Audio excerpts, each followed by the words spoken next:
जय हिंद दोस्तों, मैं नवीन शर्मा आप सभी का स्वागत करता हूं। आशा करता हूं आप सब एकदम अच्छे हैं, एकदम बेहतरीन हैं। एक बार सारे प्यारे दोस्त बताएंगे आप सब कैसे हैं।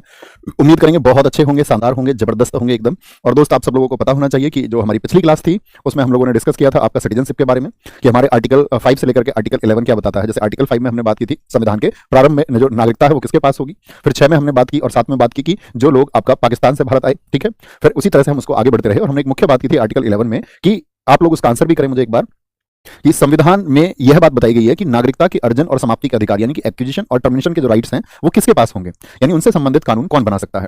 एक बार सारे दोस्त आंसर करेंगे फिर हम आगे बढ़ेंगे। मैं समझ जाऊंगा कि आपको पिछली कक्षा एकदम से क्लियर है और पिछली क्लास को आपने ध्यान से पढ़ा था। पार्लियामेंट पार्लियामेंट पार्लियामेंट यानी ये राइट्स किसको दिए गए हैं, पार्लियामेंट को। तो पहले तो आज की क्लास में दोस्त हम समझेंगे कि उसमें जब हमने बताया एक्विजिशन के कितने तरीके हैं, तो अर्जन के यानी कि नागरिकता को प्राप्त करने के कितने तरीके हैं, तो उसमें हमने पढ़े थे 5 तरीके, ठीक है, 5 वेज है। और आपका मैंने आपको बताया था कि नागरिकता की समाप्ति के टर्मिनेशन के कितने वेज है, तो वहां पे 3 तरीके हैं, 3 तरीके से वो खत्म हो सकती है।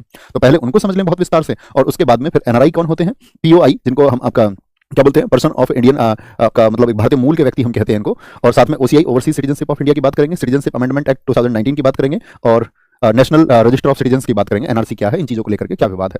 तो बड़े ध्यान से समझना, अतिरिक्त बातें ना करना कोई भी, तो चीजों को आप आसान से समझ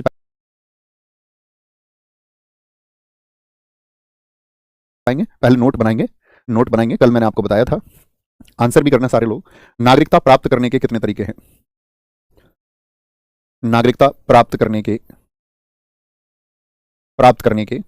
कितने तरीके बताए थे हमने, 5 तरीके से उसको हम अर्जित कर सकते हैं, अर्जन उसका कर सकते हैं।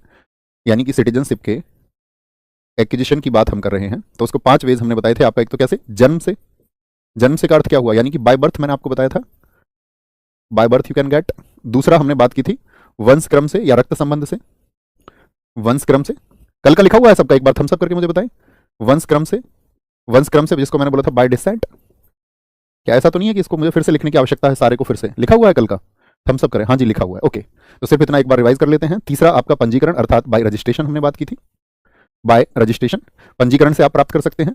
चौथा तरीका आपको हमने बताया था देशीयकरण अर्थात नेचुरलाइजेशन, आज समझेंगे देशीयकरण क्या होता है, देशीयकरण से। और 5वां तरीका है आपका क्षेत्र अर्जन से, क्षेत्र अर्जन मतलब बाय इनकॉर्पोरेशन, क्षेत्र अर्जन से, ठीक है। समाप्ति के 3 तरीके बताए थे हमने, उनकी भी हम बात करेंगे। तो सबसे पहले आप इसको नोट करिए, जन्म से, इस बिंदु को लिखेंगे और फिर समझेंगे आराम से। लिखो, नागरिकता प्राप्त करने के हमने 5 तरीके बताए, उनमें जो पहला तरीका है वो है जन्म से अर्थात बाय बर्थ। बाय बर्थ आपको नागरिकता कैसे मिलेगी। देखो दोस्तों, अभी तक जो हम बात कर रहे थे, मैंने बताया संविधान लागू कब हुआ था आपका, तो संविधान लागू होने का मतलब है आपका, हमने बात की थी कि भाई संविधान लागू होने अर्थात 26 जनवरी 1950। और 26 जनवरी 1950 की जब हम बात कर रहे थे तो हमने आपको बताया था कि उस समय पे नागरिकता के लिए कौन कौन सी बातें होंगी, ठीक है। और अभी दोस्त हम बात करेंगे आपसे कि उसके बाद में, यानी आज वर्तमान समय में अगर हम बात करें किसी को नागरिकता चाहिए तो वो कौन कौन से प्रावधान है, कौन कौन से प्रोविजंस हैं, तो उनमें से एक है जन्म से। इसमें कौन कौन सी बातें की गई हैं, छोटी छोटी बातें याद रख लेनी है। 26 जनवरी 1950 के बाद, 50 के बाद भारत में जन्म हुआ हो, यानी कि भारत में जन्मा हो, पहली शर्त। यानी कि birth after January 26 1950 in Indian territory और इन इंडिया, दोनों एक ही बात है। हम भारत राज्य क्षेत्र की बात करें या भारत की बात करें तो एक ही है, ओके। दूसरा बिंदु क्या कहा गया, तो 26 जनवरी 1950 के बाद में अगर हम बात करें कि भारत में जन्मा हो, अब जरा सोच के देखिए, भारत में एक मतलब एक रूस का एक लड़का था, एक मेल पर्सन था, उसकी घरवाली थी जो एक फीमेल पर्सन ही होगी, सीधी सी बात है। तो अब ये 8 महीने की प्रेग्नेंट थी, तो हम लोग ऐसा तो नहीं कर सकते कि भी 8 महीने की प्रेग्नेंट भारत में नहीं आ सकती है। मतलब अपनी प्रेगनेंसी के टाइम पे यहां पर आकर उसने क्या कर दिया, एक बच्चे को जन्म दे दिया। और वो जन्म कहां पर हुआ, ऐसे मान के चलिए वो जन्म हो गया आपका यूपी के किसी हॉस्पिटल में, किसी ऑथराइज्ड हॉस्पिटल में वो जन्म हुआ है, यूपी के किसी हॉस्पिटल में, ठीक है। तो क्या ये भारत का नागरिक होगा, हाँ या ना। और इसका बहुत लोगों ने फायदा भी उठाया। जैसे मान के चलो पाकिस्तान का कोई व्यक्ति ये चाहता था कि मेरे बच्चे को भारत की नागरिकता मिल जाए, तो वो क्या करते थे फिर इस बात के लिए, या अन्य विदेशी व्यक्ति क्या करते थे कि एक काम करते हैं, अब बच्चे के जन्म का समय आ गया है तो अब भारत चलते हैं, उससे क्या होगा, उसको भारत की नागरिकता मिल जाएगी। बात क्लियर है। तो मिलनी चाहिए इस क्लॉज के हिसाब से पढ़ें तो, क्योंकि ये कहा गया कि भाई मान के चलो उसका जन्म हुआ आपका 2000 आपका 1950 की बात करें तो उसका जन्म हम मान लेते हैं 1960 में हुआ, तो क्या बोला गया है 26 जनवरी 1950 के बाद भारत में जन्मा हो, तो शर्त तो पूरी है।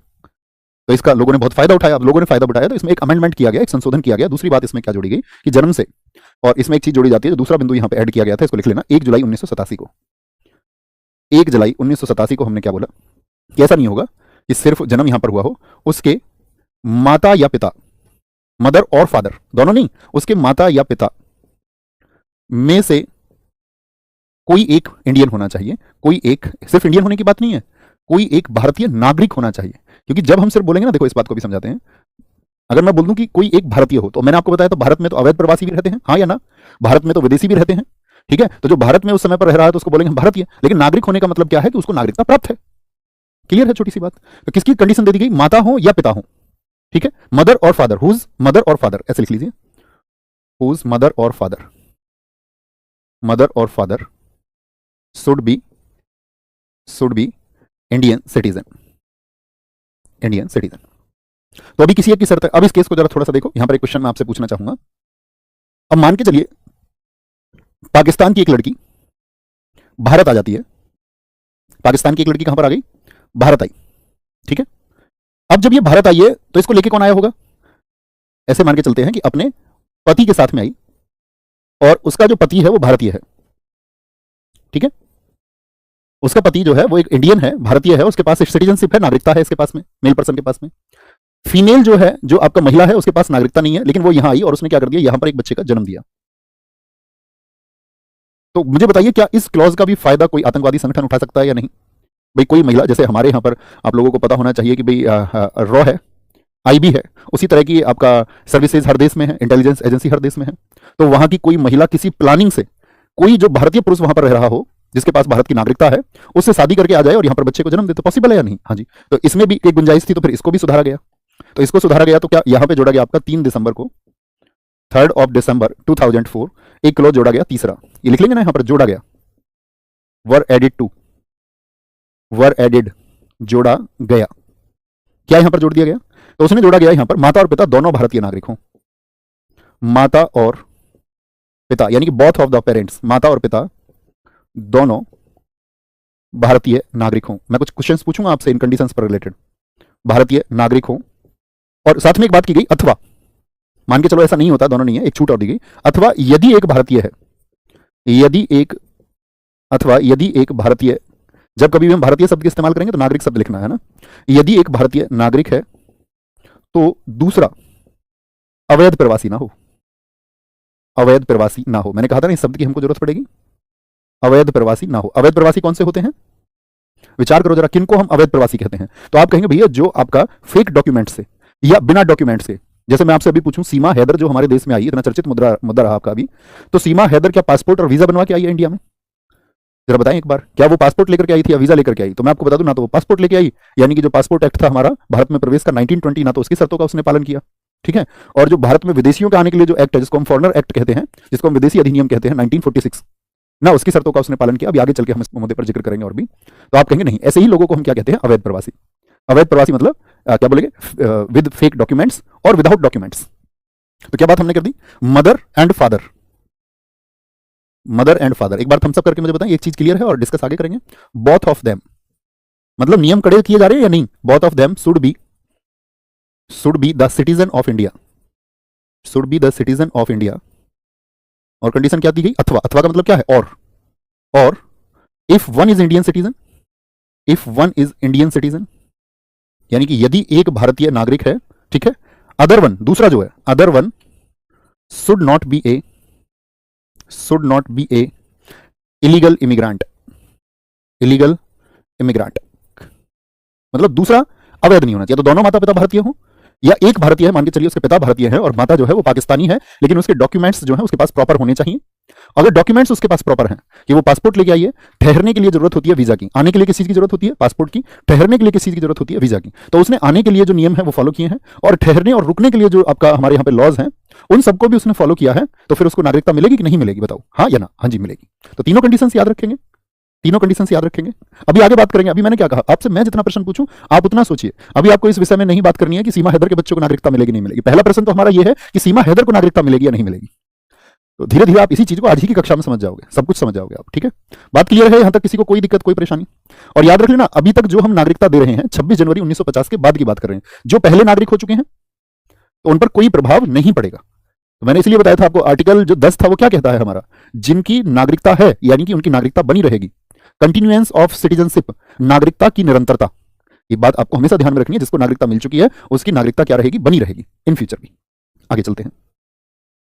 दूसरा तरीका क्या था, अगर आप इनको बहुत विस्तार से रटने की जगह समझेंगे तो सब कुछ क्लियर होगा, आप आराम से इसको पढ़ा सकते हैं, किसी को पढ़ना नहीं पढ़ा सकते हैं। वंशक्रम या रक्त संबंध के आधार पर, रक्त संबंध के आधार पर, किसके आधार पर बताया मैंने, बाय डिसेंट। अभी बाय डिसेंट में क्या होगा, देखो वंशक्रम के आधार पर, पहले एक पंक्ति लिखें फिर समझेंगे। पहली बात लिखें, पहली बात है यदि कोई व्यक्ति विदेश में जन्म लेता है, अभी तो हमने भारत में जन्म की बात की, वैसा भी तो कंडीशन हो सकती है कि विदेश में जन्म हो जाए। यदि कोई व्यक्ति विदेश में जन्म लेता है, क्या करता है, विदेश में जन्म लेता है और उसके पिता भारतीय नागरिक हों, माता की बात नहीं की गई, उसके पिता, अंडरलाइन करना है शब्द को, पिता भारतीय नागरिक हों, भारतीय नागरिक हों, तो उसको भी क्या मिल जाएगी, वंशक्रम या रक्त संबंध के आधार पर क्या मिल जाएगी, तो वह भारतीय नागरिक होगा, भारतीय नागरिक होगा। समझते हैं, पहले लिख लीजिए इसको। If a person born in abroad, if a person born in abroad and his father is Indian citizen, his father is Indian citizen, then he will be Indian citizen। ये कब होगा, जैसे मान के चलिए, अच्छा ये बात बताइए मुझे, आप सब लोगों के पास भारत की नागरिकता है या नहीं है, इस बात को तो जानते होंगे आप लोग। प्लीज साथी अभी इस तरह की बातें ना करें, मैं बड़ा आपका धैर्य और संयम से पढ़ाऊंगा, है ना, तो उतने ही धैर्य और संयम से आपको पढ़ना है कि सर मुझे जून तक पढ़ा देना या जुलाई तक, अभी मुझे खुद नहीं पता कि मैं कब तक पढ़ाऊंगा, हमारा कल भी साथी तय नहीं होता है, जीवन में कल क्या होगा। आप इतनी लंबी योजना ना बनाइए, आज में जीना सीखिए, और जो व्यक्ति आज में जी लेता है कहते हैं उसको फिर जीवन जो है आसानी से व्यतीत करने में मदद मिलती है। तो आप भी आज में जीना सीखिए, कल अपने आप बेहतर हो जाएगा अगर वो रहेगा तो मैंने क्या बोला आपसे, ये कंडीशन कब बनेगी, जैसे आप आज के आपके पास में आप एक भारतीय व्यक्ति हैं, ठीक है, कल आपको लगा नहीं यार गवर्नमेंट जॉब की तैयारी में तो मजा नहीं आ रहा है, और आपका कोई दोस्त आपके पास आया, उसने आपसे बोला यार रूस में सब कुछ ठीक है, वहाँ व्यापार के अवसर हैं और जितनी की सैलरी तुमको यहाँ मिलेगी वहाँ पर जाकर के आप मतलब अपना जीवन बहुत अच्छे से चला पाओगे, अपना लाइफस्टाइल मेंटेन कर पाओगे, तो आप पहुंच जाते हैं रूस। और रूस में आपने सोचा कि यार चलो आगे की पढ़ाई किसी चीज़ के लिए भी जा सकते हैं, बिजनेस के लिए गए, आपकी फर्दर स्टडीज के लिए आप गए, आपकी जो पढ़ाई है उसके लिए आप चले गए, और वहाँ पर रूस की रहने वाली महिला से आपने शादी कर ली। मतलब किसी ऐसा नहीं कि सिर्फ विशेषतः रूस पर ही लागू होगा, एक अमेरिकन महिला से आपने शादी कर ली, एक कैनेडियन महिला से आपने शादी कर ली, या ब्राजील भी मान लीजिए, साउथ अफ्रीका, जो भी आपको एज्यूम करना वो आप कर सकते हैं। तो वहां पर आपने क्या कर ली, इनसे जाके के शादी कर ली। अब शादी कर ली तो सीधी सी बात है भैया, हो सकता है पॉसिबली आपको एक बच्चा भी वहां पर हो जाए। तो उस बच्चे ने जन्म कहां पर लिया है, रूस में, लेकिन उसके पिता कौन है, बताएं एक बार, उसके पिता कौन है, भारतीय है, हाँ या ना, आप कहेंगे हाँ, तो वो बच्चा हकदार हो गया भारत की नागरिकता। तो ये भी एक तरीका है भारत की नागरिकता पाने का। लेकिन अब हमको यहां पर जोड़ देना है कि यहां पर क्या माता शब्द को जोड़ा गया, यानी कि भारत की महिला पढ़ाई के लिए जाए, या भारत की आपकी बात करें आपका व्यवसाय के लिए कोई महिला जाए और वहां पर किसी विदेशी पुरुष से शादी कर ले, तो उसके बच्चे को तो ये अधिकार फिर नहीं होना चाहिए। तो इसके लिए बहुत सारा आपका प्रोटेस्ट हुआ, आंदोलन हुए कि भाई ये तो जेंडर इक्वलिटी नहीं है। क्या ये जेंडर इक्वलिटी अगर हम सिर्फ पिता शब्द का इस्तेमाल कर रहे हैं? क्योंकि दरअसल में इसका कहने का मतलब ये था कि हमारा जो समाज था उस समय पे आप देखोगे तो पितृसत्तात्मक समाज हमारा रहा है, पैट्रियार्की हमारे यहाँ रही है, और आज भी आप देखोगे तो हमारा जो समाज है उसमें हम सबको कैसे जाना जाता है, पिता, दादा, नाना, मामा के नाम से जाना जाता है। तो पितृसत्तात्मक समाज है हमारा, यानी महिलाओं के नानी, दादी या मम्मी के नाम से हमको नहीं जाना जाता है। हालांकि अभी कुछ जगह कुछ लोग इसके लिए प्रयास कर रहे हैं और वो चीज़ें भी मतलब धीरे धीरे शायद बदलेंगी। लेकिन जिस समय की ये बात है उस समय तो पितृसत्तात्मक प्रधान आपका सोसाइटी हुआ करती थी, पैट्रियार्की होती थी सोसाइटी में, तो यहाँ पर पिता शब्द का इस्तेमाल किया। लेकिन सब लोगों ने जो प्रोटेस्ट किया कि जेंडर इक्वलिटी नहीं है, तो तब इसके बाद में इसमें एक क्या किया गया, संशोधन किया गया। और वो संशोधन क्या है आपका, क्या संशोधन था उसको नोट करेंगे, 10 दिसंबर 1992, डेट लेफ्ट साइड में लिखना। 1992 में एक बात जोड़ा गया, एक क्लॉज इसमें जोड़ा गया, लिखना उस बात को, जोड़ा गया। और क्या वो क्लॉज था कि माता या पिता में से कोई भी, ये शब्द जोड़ दिया गया कि ठीक है माताएं आप गुस्सा ना हो, माता या पिता में से कोई भारतीय हो। समझ पा रहे हैं ये चीजें क्यों जुड़ रही हैं समय के साथ में, ऐसे नहीं इसको रट लेना है, समझ के चलोगे तो अपने आप क्लॉज ध्यान में रहेंगे। अच्छा पहले पिता शब्द था तो माता शब्द को बाद में जोड़ा गया, ठीक है, माता या पिता, अब कोई भी एक रहेगा, यानी महिलाओं को भी बराबर सम्मान मिल गया। और साथ में इसमें तीसरा क्लॉज आता है 3 दिसंबर 2004 को। वो क्या महत्वपूर्ण बात है, तीसरी बात क्या की गई कि 1 वर्ष के भीतर रजिस्ट्रेशन करना अनिवार्य होगा। 1 वर्ष के भीतर, ये तो लिख सकते हैं ना दोस्त इंग्लिश में, मदर और फादर, क्या बोलेंगे यहां पर, मदर और फादर, यानी कि ईदर पेरेंट्स, ईदर मतलब कोई एक, either parents is Indian, either parents is Indian. 1 वर्ष के भीतर क्या जरूरी होगा, भीतर रजिस्ट्रेशन अनिवार्य होगा, रजिस्ट्रेशन अनिवार्य। इसका मतलब है registration should be done in 1 year. Registration should be done in 1 year और विद इन 1 ईयर, कुछ भी आप कह सकते हैं। यहां से एक बात समझें जरा, जैसे आप अपनी पढ़ाई करने के लिए गए, अक्सर भारत से बच्चे जाते हैं बाहर पढ़ाई करने के लिए, हाँ या ना, जी भैया जाते हैं। तो जब भारत से बाहर बच्चे गए, उसने वहां शादी कर ली, उसके बच्चा हुआ, और ये कंडीशन थी चाहे वो लड़की हो या लड़का हो, ठीक है, तो वो उसके जो माता या पिता है उनमें से कोई एक जो है भारतीय है, तो उस बच्चे को सर्ट मिल गई। लेकिन रजिस्ट्रेशन आपको इन्फॉर्म करना पड़ेगा, किसको? एम्बेसी को। सूचना हमेशा किसको दी जाती है? दूतावास को, जो एम्बेसी है। या आप भारत आके भी उसके बारे में संपर्क कर सकते हैं। यहाँ आपका सेंट्रल गवर्नमेंट को अधिकार है। दूतावास का मतलब होता है, मैंने कल भी आपको समझाया, प्रत्येक देश में हमारी क्या होती है? एक एम्बेसी होती है, तो वहां पर जाकर के आप बता सकते हैं। लेकिन मान के चलिए कुछ ऐसी स्थितियां रही कि भैया वो 1 वर्ष के अंदर ना बता पाए, ऐसा भी तो संभव है कि उनको कुछ ऐसी स्थितियां आ गई या समय नहीं लगा। नियम तो यही है, तो क्या इसके बाद में नागरिकता नहीं मिल पाएगी? मान के चलो किसी को अगर जन्म हुए, उसके बच्चे को 10 वर्ष हो गए हैं और उसको अब थोड़ी सुध आई है कि अब वो भारत सरकार से जाकर के अपील करे कि मेरा बच्चे का मैं रजिस्ट्रेशन नहीं करवा पाई थी, लेकिन ये तो भारतीय नागरिक होना चाहिए, तो उसके बाद में फिर वो गवर्नमेंट को अधिकार प्राप्त है, केंद्र सरकार इसके बारे में विचार कर सकती है। तो क्या बोलेंगे? 1 वर्ष का शर्त है, लेकिन 1 वर्ष के बाद भी विचार किया जा सकता है, ऐसा भी आपका प्रोविजन है। बात क्लियर है? ठीक है, यहां पर बताएंगे दोस्त, फिर अतिरिक्त बातें ना करें, क्योंकि मैं आपको अगर आपके कमेंट सेक्शन के माध्यम से जवाब दूंगा कि प्रियंका चोपड़ा को नागरिकता मिलेगी नहीं मिलेगी, तो फिर कोई और बच्चा कुछ और कहेगा, तो हमारी कक्षा जो है उलझ के रह जाएगी और जो चीजें मैं आपको समझाने आया हूं वो आप तक डिलीवर नहीं हो पाएंगी। मैं ये कहता हूं कि सारे सवालों के जवाब आप खुद दे पाएंगे। आप धैर्य रखें, थोड़ा कक्षा को समझे। ओके, अभी प्रियंका चोपड़ा के चक्कर मत पढ़ो, अभी पढ़ो अपनी पढ़ाई के चक्कर में। ठीक है, शुरू करें। तीसरा कौन सा था बताएं जरा? तीसरा तरीका क्या बताया था मैंने आपसे? पंजीकरण। सारे दोस्त बताएं, पंजीकरण। आपसे हमेशा रिक्वेस्ट करता हूं ना कि एक आपको अगर धैर्य और एकाग्र होकर आप पढ़ सकते हैं, धैर्य के साथ में आप पढ़ सकते हैं, तो सब चीजें आसान है। लेकिन अभी आपका ध्यान अगर कमेंट सेक्शन में है, तो सीधी सी बात है, आप मेरी बात नहीं सुन पा रहे होंगे, और मेरी बात नहीं सुन पा रहे हैं तो कोई अर्थ नहीं है फिर आप कक्षा का, आपका। फिर से अच्छा आप कक्षा को ना करें तो ज्यादा ठीक है ना? आएंगे वापस, ध्यान देते हैं, वापस आएंगे। रिक्वेस्ट है मेरी सभी से। पंजीकरण से किनको मिलेगा? पंजीकरण से मिलेगा, क्या बोलेंगे? पंजीकरण से मिलेंगे भारतीय मूल के विदेशियों को। भारतीय मूल से क्या मतलब होता है बताएं जरा, एक थोड़े से शब्दों में सोचने का प्रयास करना। भारतीय मूल के विदेशी हो वो, should be the person of, should be the person, ठीक है, क्या बोला मैंने? या हम कह सकते हैं पर्सन ऑफ इंडियन ओरिजिन, सीधे सीधे लिख लो ना। क्या होने चाहिए? पर्सन ऑफ इंडियन ओरिजिन को ही ये मिलेगा। क्या बताया था हमने कल आपको कि उनके जो पूर्वज हैं वो कभी ना कभी भारतीय रहे हैं, और किन्हीं भी स्थितियों के चलते वो कहां चले गए? आपका 100-200 वर्ष या कोई ऐसी शर्त नहीं है कितने वर्ष की हम बात करें, कभी भी भारत चले गए हों, चाहे वो 400 वर्ष पहले चले गए हों, चाहे वो 40 वर्ष पहले चले गए हों। ठीक है, तो कहने का मतलब है उनके पूर्वज कभी ना कभी थे, तो ऐसे लोग रजिस्ट्रेशन करा सकते हैं। और रजिस्ट्रेशन कराने के लिए क्या शर्त होगी? कि उन्हें 7 वर्ष भारत में रहना होगा। कहां रहना होगा? भारत में रहना होगा। और यहां पर लिखना आवेदन से पूर्व, बिफोर अप्लाई, आवेदन से पूर्व। Have to live 7 years, 7 years in India। ठीक है, और क्या? Before apply. भाई आप चाह रहे हैं कि हमको नागरिकता मिले, तो आपको आवेदन तो करना ही पड़ेगा नागरिकता के लिए, ऐसा थोड़ी नहीं सरकार जाकर के आपके घर आपको नागरिकता देगी। ठीक है, यहां पर देखेंगे। मुझे एक बात बताएं, तो जब यहां पर बात आई कि भाई मुझे बताओ जितने भी लोग इंडिया में रह रहे हैं वो सब भारतीय नागरिक हैं क्या? जितने भी लोग, आप अक्सर विदेशी देखते होंगे ताजमहल पर घूमते हुए, तो घूमने के पर्पज से भी लोग आ जाते हैं यहाँ पर या नहीं? व्यापार के लिए लोग आ जाते हैं, रिसर्च के लिए भी लोग आ जाते हैं, अपनी शोध के लिए, कि उन्हें भारत के वैदिक संस्कृति पर रिसर्च करना है, भारत की शिक्षा व्यवस्था पर रिसर्च करना है, चिकित्सा व्यवस्थाओं पर रिसर्च करना है, यहाँ की मिट्टी पर रिसर्च करना है, यहाँ की जलवायु पर रिसर्च, मतलब लोग आ सकते हैं। तो अगर कोई भी व्यक्ति जो भारत आ सकता है, तो सीधी सी बात है वो सब तो भारतीय नागरिक नहीं है फिर। यानी भारत आने के लिए क्या चाहिए? मैंने बताया आपको 2 चीजें चाहिए इंडिया आने के लिए, एक तो पासपोर्ट, पासपोर्ट आने के लिए, प्रवेश के लिए, और ठहरने के लिए वीजा। जिसके पास ये 2 चीजें हैं, बेशक उसके पास सिटीजनशिप नहीं है, वो भारत आ सकता है। लेकिन वो भारत आ गया, उसका भारत में यहां आकर के उसको लगा कि भाई मुझे भारत की नागरिकता चाहिए, सिटीजनशिप चाहिए, तो उसको कितने दिन रहना होगा यहां पर? अप्लाई करने से पहले कि वो चाह रहा है कि मैं सिटीजन बनूं, तो 7 वर्ष भारत में रहना होगा, चाहे वह टुकड़ों में रहा हो। टुकड़ों में मतलब है कि कॉन्जिक्यूटिवली 7 ईयर्स नहीं, लगातार 7 वर्ष की आवश्यकता नहीं है। बात क्लियर है?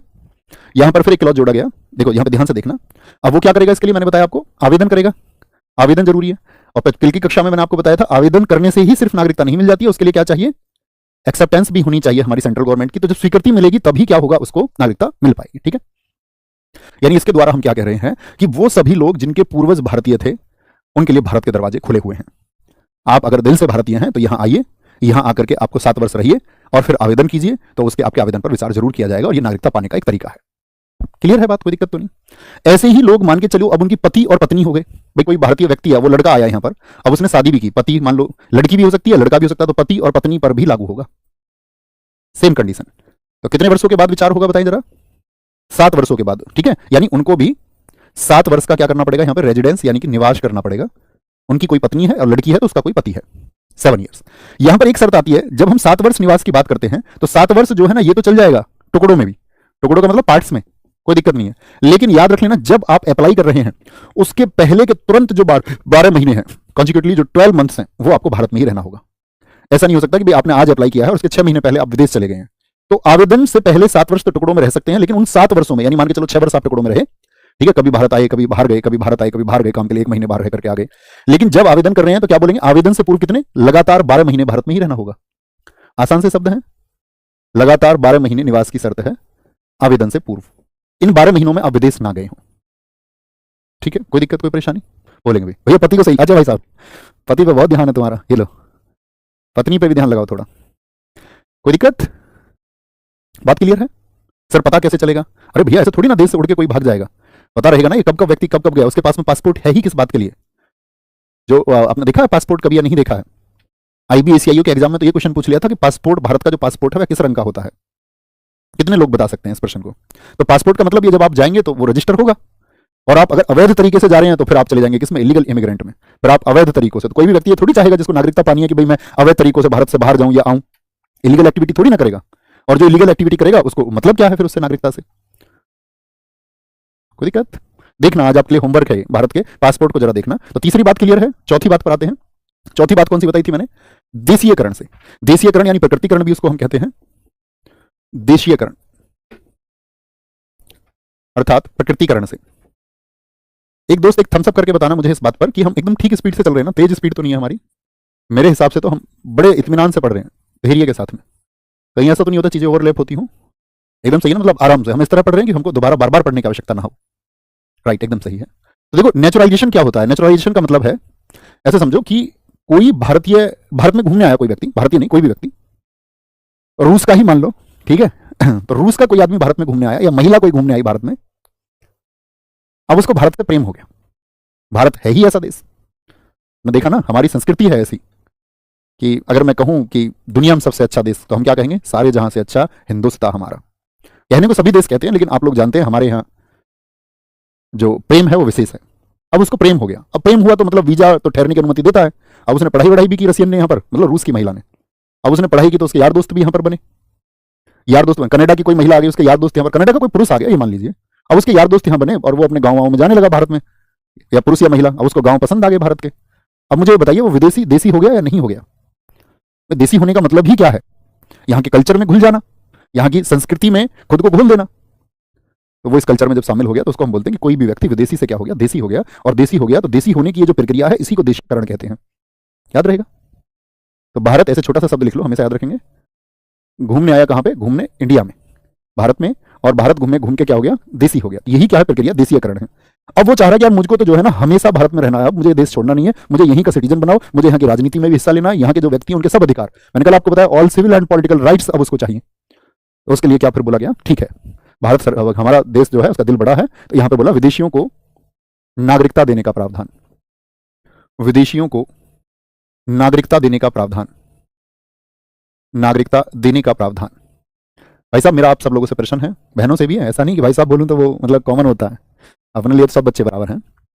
तो मैं आपसे पूछ रहा हूं, जब हम विदेशी शब्द का इस्तेमाल कर रहे हैं तो विदेशी होने का क्या मतलब है, मुझे ये बताइए जरा आपकी नजर में। विदेशियों को नागरिकता देने का प्रावधान यानी कि provision for granting citizenship to foreigners. Okay, तो आप सब कहेंगे विदेशी मतलब जो दूसरे देश से आते हैं उनको आप विदेशी कहते हैं, बिल्कुल ठीक बात है, ये भी मान सकते हैं। लेकिन जब हम नागरिकता को पढ़ रहे हैं तो आपको पता होना चाहिए विदेशी होने का मतलब हम यहां पर ये बात करेंगे जिसके पास किसी अन्य देश की नागरिकता है। बात क्लियर है, जिसके पास किसी अन्य देश की नागरिकता है, XYG कोई भी हो, XYG यहां पर बात करेंगे। दूसरा पॉइंट क्या है, शर्त क्या दी गई, शर्त यह दी गई उस देश में भी ऐसा ही प्रावधान होना चाहिए, उस देश में भी ऐसा ही प्रावधान होना चाहिए, ऐसा ही प्रावधान होना चाहिए। ये क्या बात हुई भाई साहब, पहले आपने एसी बंद रखा, ठीक है, तो गर्मी लगी, पसीने आ गए, अब मैंने ये उतार दिया तो आपने एसी, तुम मारने के मूड में तो नहीं हो, तो मत करो। शर्त उस देश में भी ऐसा ही प्रावधान होना चाहिए, यानी कोई भी व्यक्ति अगर यहां पर आ रहा है, ठीक है, तो कनाडा से आया, तो उस आदमी को यह सोचना है कि भाई मैं इंडिया में आपका नेचुरलाइजेशन के थ्रू जो सिटीजनशिप पाना चाह रहा हूं मेरी कंट्री में भी वो है या नहीं है, तो इंडियन गवर्नमेंट जब देगी, अगर कनाडा के लोग ऐसा ही कोई संविधान रखते होंगे जिससे कि हम भारतीयों के लोगों को भी वहां पर कौन से प्रोसेस से, नेचुरलाइजेशन से, यानी कि हमारे यहाँ का कोई आदमी कनाडा गया और कनाडा ने बोला कि भाई ठीक है आप यहां पर आए हैं और आप यहाँ के कल्चर में मिल चुके हैं, तो हम तुमको, तो उसी देश को अगर कोई देश इस तरह का प्रावधान नहीं रखता है तो क्या हम उसको सिटीजनशिप दे सकते हैं? तो आप कहेंगे नहीं, हम फिर उसको नागरिकता नहीं देंगे। बात क्लियर है? अगली बात क्या की गई, अब इसको जब, इसको भी तो आवेदन तो सबको ही करना, आवेदन से पूर्व लगातार 12 माह निवास हो, लगातार 12 माह भारत में निवास, लगातार 12 माह क्या होना चाहिए? भारत में निवास हो, भारत में उसका रेजिडेंस हो, तथा इसके पहले, इसको तो दिमाग में रख लो, विदेशी लोगों को पहले 12 महीने लगातार रहना पड़ेगा, इसके पहले 14 वर्षों में से 11 वर्ष 11 वर्ष भारत में रहा हो। कंडीशन क्लियर है? जैसे कि आज की डेट से ही हम लेते हैं, आज क्या है आपका 2024, तो कोई व्यक्ति इस दिसंबर महीने में चाह रहा है कि मैं नागरिकता के लिए अप्लाई करूं, तो उसको पिछले 12 महीने अर्थात आपका दिसंबर 2023 से तो लगातार ये 12 महीने, और इसके पहले के जो 14 वर्ष हैं, इसके पहले के 14 वर्ष कौन से होंगे जरा बताइए? तो इसके पहले के 14 वर्ष होंगे आपका 2009 से, तो आप कहेंगे 2009 से लेकर के, ठीक है, दिसंबर 2009 से लेकर के आपका कितने ईयर्स हो गए? 14। इन 14 में से कभी वो चाहे तो विदेश चला भी गया हो, कोई दिक्कत नहीं है, उस पर कोई रोकथाम नहीं है, लेकिन वो यहाँ पर 11 वर्ष हो रहा हो, 14 वर्षों में से, ठीक है, 11 ईयर्स इन 14 ईयर्स, ठीक है। तो यहाँ पर क्या कंडीशन हमने जोड़ दी? यहाँ पर मस्ट हैव, ये तो जरूरी ही है, must have resided for 12 consecutive means लगातार, मंथ्स प्रायर टू एप्लीकेशन, आवेदन से, application, and 11 of the presiding, यानी कि जो पिछले बीत चुके हैं, प्रेसिडिंग 14 ईयर्स इन इंडिया। कोई दिक्कत? दो कंडीशन होगी, नागरिकता हम देंगे विदेशियों को, लेकिन उस देश में भी यही शर्त होनी चाहिए। कंडीशन क्या है तो आप मुझे बता सकते हैं? जनरली मैं बोलूं तो 11 वर्ष की तो शर्त ये हो गई, और आपका 12 महीने कितना हो जाता है? 1 साल। तो कुल मिला के कितना रहना पड़ेगा उसको भारत में? कुल मिला के कितना रहना पड़ेगा जरा बताएं फटाफट से? सही चरित्र एवं उसका इच्छा भी हो, सही चरित्र भी होना चाहिए उसका, और उसकी इच्छा भी होनी चाहिए, मतलब उसका कैरेक्टर भी सही हो, जो कैरेक्टर सर्टिफिकेट वो बनवा के देगा। Have the right character and desire to live का मतलब यहां पर रहने की भी उसकी इच्छा होनी चाहिए, ठीक है। अगली बात क्या की गई उससे? अब भारत में रहा है इतने दिन, जब देशी हो गया तो उसको बोला 8वीं जो अनुसूची है उसमें कितनी भाषाएं हैं जरा बताएं? 8वीं अनुसूची की भाषाओं में से एक का ज्ञान हो, ज्यादा का हो तब भी कोई दिक्कत नहीं है, ऐसा नहीं कि भैया एक से ज्यादा हो गया तो नहीं देंगे, मतलब कम से कम एक का ज्ञान हो, कम से कम। तो 22 भाषाएं भविष्य में बढ़ भी सकती हैं आपका, ठीक है, तो भविष्य में बढ़ सकती हैं, तो इसलिए नंबर मत लिखना उसमें, लिखना सिर्फ 8वीं अनुसूची की भाषाओं में से, यही उसमें लिखा भी हुआ है। Knowledge of one of the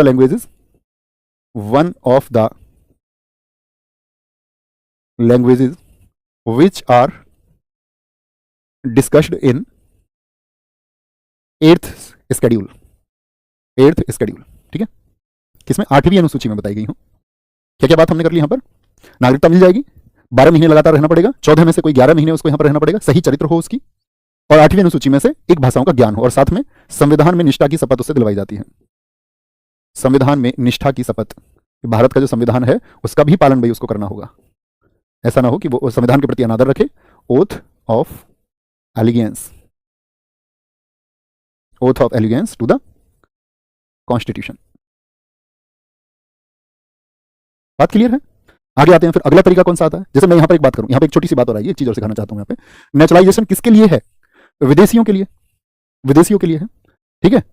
तो ऐसा भी तो हो सकता है कि हमने देखा कि पूरी दुनिया में किसी व्यक्ति ने कोई बहुत अच्छा कार्य किया है, और वो व्यक्ति इच्छा रखता है कि उसको भारत की नागरिकता मिले, लेकिन भारत की नागरिकता पाने के लिए उसको कितने वर्ष?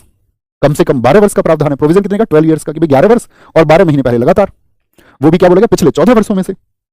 तो उसको अगर आज कोई व्यक्ति बहुत महान कार्य दुनिया में करता है, मान के चलिए उसको फिजिक्स के लिए किसी को नोबेल मिला, और वो XYZ कंट्री का निवासी है, लेकिन उसकी इच्छा ये है कि वो भारत का नागरिक हो, भारत की नागरिकता उसको मिले, तो उसको कितने साल वेट करना पड़ेगा? फिर इतने साल इंतजार करना चाहेगा इतना नोबल पर्सन? तो आप कहेंगे सामान्य जन पर तो ये बात लागू होती है, लेकिन इंटेलेक्चुअल पर ये बात लागू नहीं होती है। भारत सरकार को ये अधिकार है कि वो किसी बुद्धिजीवी को तुरंत, मतलब एट इंस्टेंट सिटीजनशिप दे सकती है, लेकिन वो बुद्धिजीवी होना चाहिए, यानी उसने कला के क्षेत्र में। इसको नोट ही कर लीजिए, एक बार लिखेंगे जरा ध्यान से, नोट बना के लिख लेना।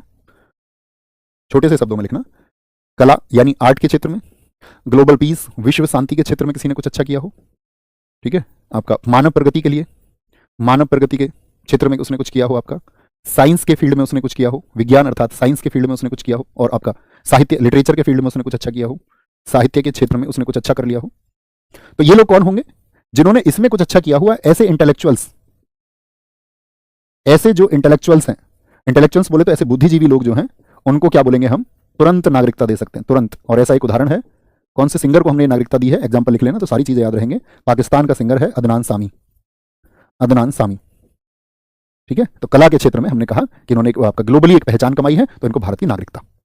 कोई भी व्यक्ति हो, कोई इंटरनेशनल प्लेयर हो सकता है। अब इंटरनेशनल प्लेयर की बात अगर आप कहें, जैसे आपने क्वेश्चन पूछा है, तो क्या यहां पर इंटरनेशनल प्लेयर की बात की गई है? भैया कला की बात की गई है, विश्व शांति, ग्लोबल पीस के लिए, मानव की प्रगति के लिए, विज्ञान साहित्य, विज्ञान साहित्य एक क्षेत्र और आता है यहाँ पे छठा, दर्शन, फिलोसफी के फील्ड में उसने कुछ किया हो। बात क्लियर है? क्या बोलेंगे? जी भैया। अब आते हैं पांचवें तरीके पर, और पांचवा कौन सा बताया था मैंने, जरा बताएं फटाफट से। पांचवा था, हमने कहा था अर्जन द्वारा। क्या बोलेंगे? अर्जित क्षेत्र द्वारा, अर्जित क्षेत्र द्वारा, यानी कि बाय इनकॉर्पोरेशन,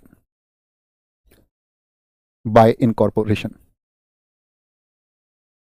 ठीक है। और बाय इनकॉर्पोरेशन का क्या मतलब हुआ यहाँ पे? अर्जित क्षेत्र का क्या मतलब हुआ? जैसे कि हम बात करें, जिस क्षेत्र को भारत के राज्य क्षेत्र में मिला लिया गया हो, भारत के राज्य क्षेत्र में मिला लिया गया हो। मैं आपसे उदाहरण जानना चाहूंगा, जरा बताएं कौन से ऐसे एग्जाम्पल हैं मिला लिया हो? क्या बोलेंगे? छोटे से शब्दों में लिख लो, विच आर, मिलाने का मतलब क्या है? उनको एक्वायर कर लिया गया, which are acquired by India.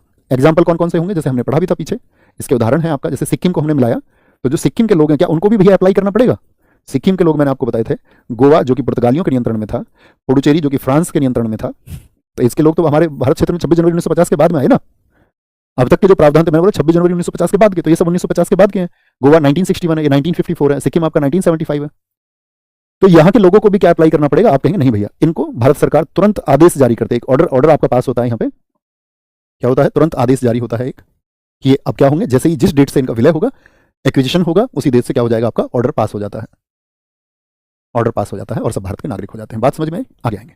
एक दोस्त हमारे साथी आ गए हैं कमेंट सेक्शन में, ईमानदार केजरीवाल लाओ। बेटा आप चुनाव, आपके माता पिता ने आपको चुनावी नारे लगाने के लिए पैदा किया था क्या? जरा सोचिए उनकी क्या मंशा रही होगी कि आप एक दिन एक विशेष काम करोगे, ठीक है। वो आप सब लोग चुन लेंगे, इन सब लोग बौद्धिक लोग हैं, इन सबको पता होता है, और वोट जो है वो व्यक्ति का अपना अधिकार है, आपको उसके लिए शोर नहीं मचाना चाहिए, ठीक है। वो उनका अपना, जिसको भी वो चाहें, वो सबकी निजी स्वतंत्रता है।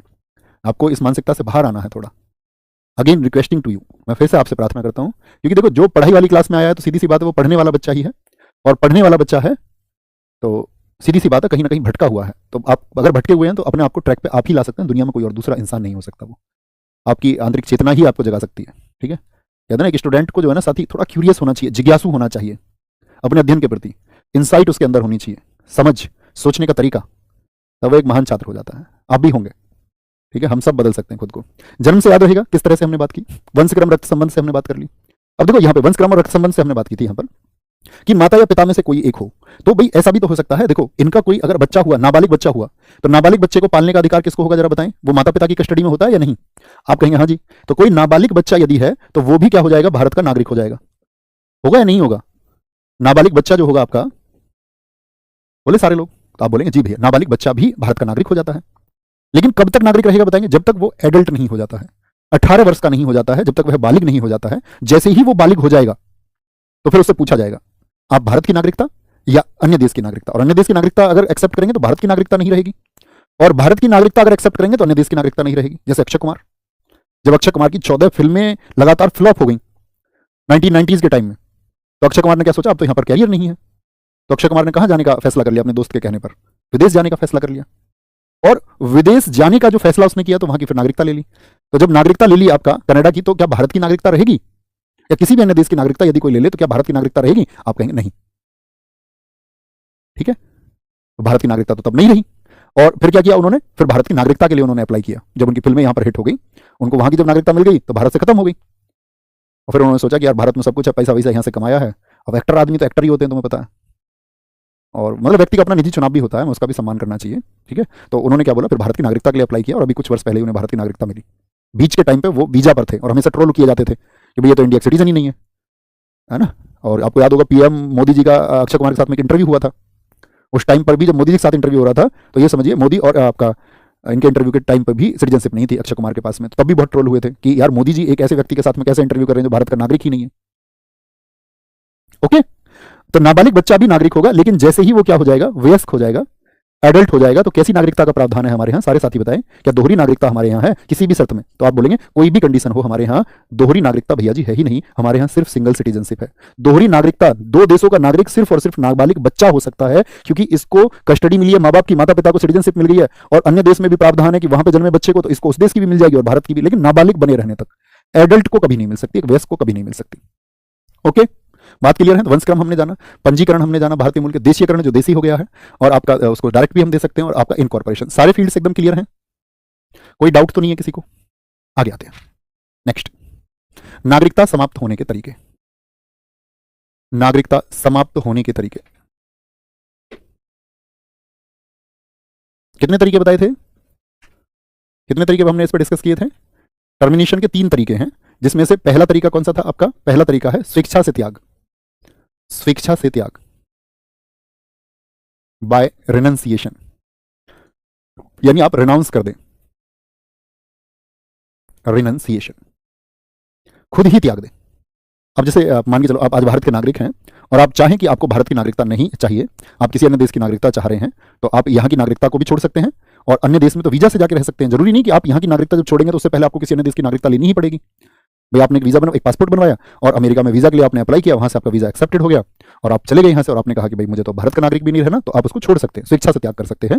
कि तो यहाँ पे क्या है? By renunciation. तो जैसे ही आप नागरिकता को छोड़ रहे हैं, यानी कि वो मेल पर्सन भी हो सकता है, अगर वो सिंगल है और वयस्क है तो कोई दिक्कत ही नहीं है। वयस्क का मतलब 18 साल की हम बात करते हैं, उससे ऊपर है, ठीक है। फीमेल की अगर हम बात करें, जो महिला है वो भी हो सकती है, हाँ जी एकदम से ठीक बात है। ये ऐसा भी तो हो सकता है शादीशुदा हो कोई व्यक्ति, वयस्क भी हो, सिंगल भी हो सकते हैं, शादीशुदा भी हो सकते हैं, और शादीशुदा है तो ऐसा भी तो हो सकता है कि इनका कोई नाबालिग बच्चा भी हो अभी 18 ईयर्स का, तो उस नाबालिग बच्चे का क्या होगा? जो बच्चा अभी नाबालिग है, तो याद रखना जो नाबालिग बच्चा है उसकी नागरिकता भी खत्म हो जाएगी, नागरिकता खत्म हो जाएगी। और जब वो वयस्क हो जाएगा तो फिर उसके पास तरीके हैं ही, हमने आपको बताया कि विदेशी किस तरह से आपका सिटीजनशिप को पा सकता है, कि यहां पर आएगा और वो क्या हो गया, भारतीय मूल का होगा, वो नहीं होगा ये बच्चा? बताओ, ये जो बच्चा होगा जब ये वयस्क होगा तो इसको हम भारतीय मूल का कह सकते हैं या नहीं? यानी इसके जो पूर्वज थे वो इंडिया के हैं या नहीं है? आप कहेंगे हाँ भैया, तो इंडिया के अगर हैं तो ये हो गया आपका किसमें? पीआईओ की कैटेगरी में आ गया, पर्सन ऑफ इंडियन ओरिजिन। और पर्सन ऑफ इंडियन ओरिजिन को हमने एक छूट दे रखी है कि वो चाहे तो आपका उनका कोई पूर्वज है तो वो भारत की नागरिकता ले सकते हैं, लेकिन शर्त क्या रहेगी? 7 वर्ष की। वो चाहे तो फिर उसके क्या बोलेंगे, पत्नी को, वो कल भविष्य में शादी करे किसी लड़की से तो उसकी पत्नी को भी अधिकार होगा भारत की नागरिकता का पीआईओ कैटेगरी में। अगर वो एक महिला है तो उसके पति को भी अधिकार होगा। क्लियर कॉन्सेप्ट है ना? तो बच्चे की नागरिकता खत्म हो जाएगी, और क्या बोलेंगे, जैसे ही वो बालिग होगा तो उससे फिर ये क्वेश्चन की जा सकती है कि वो भारत की नागरिकता चाहता है या नहीं। लेकिन आप कह रहे हैं आप किसी भी कंडीशन में क्या इसको त्याग सकते हैं? नहीं भाई, हमारे देश के प्रति कुछ कर्तव्य हैं या नहीं है? युद्ध के समय नहीं त्याग सकते, can't renounce at the time of war. क्या बोलेंगे? Can't renounce at the time of war. भाई युद्ध में, अब युद्ध में हमें अपने देश को सेवाएं देनी पड़ सकती है ना, eight the time of war. हमको संरक्षण किसने दिया था? हम देश के द्वारा ही तो संरक्षित हैं, इस देश की सेनाओं के द्वारा ही तो संरक्षित हैं, इस देश की एकता अखंडता, इस देश के संविधान की वजह से ही तो हम संरक्षित हैं।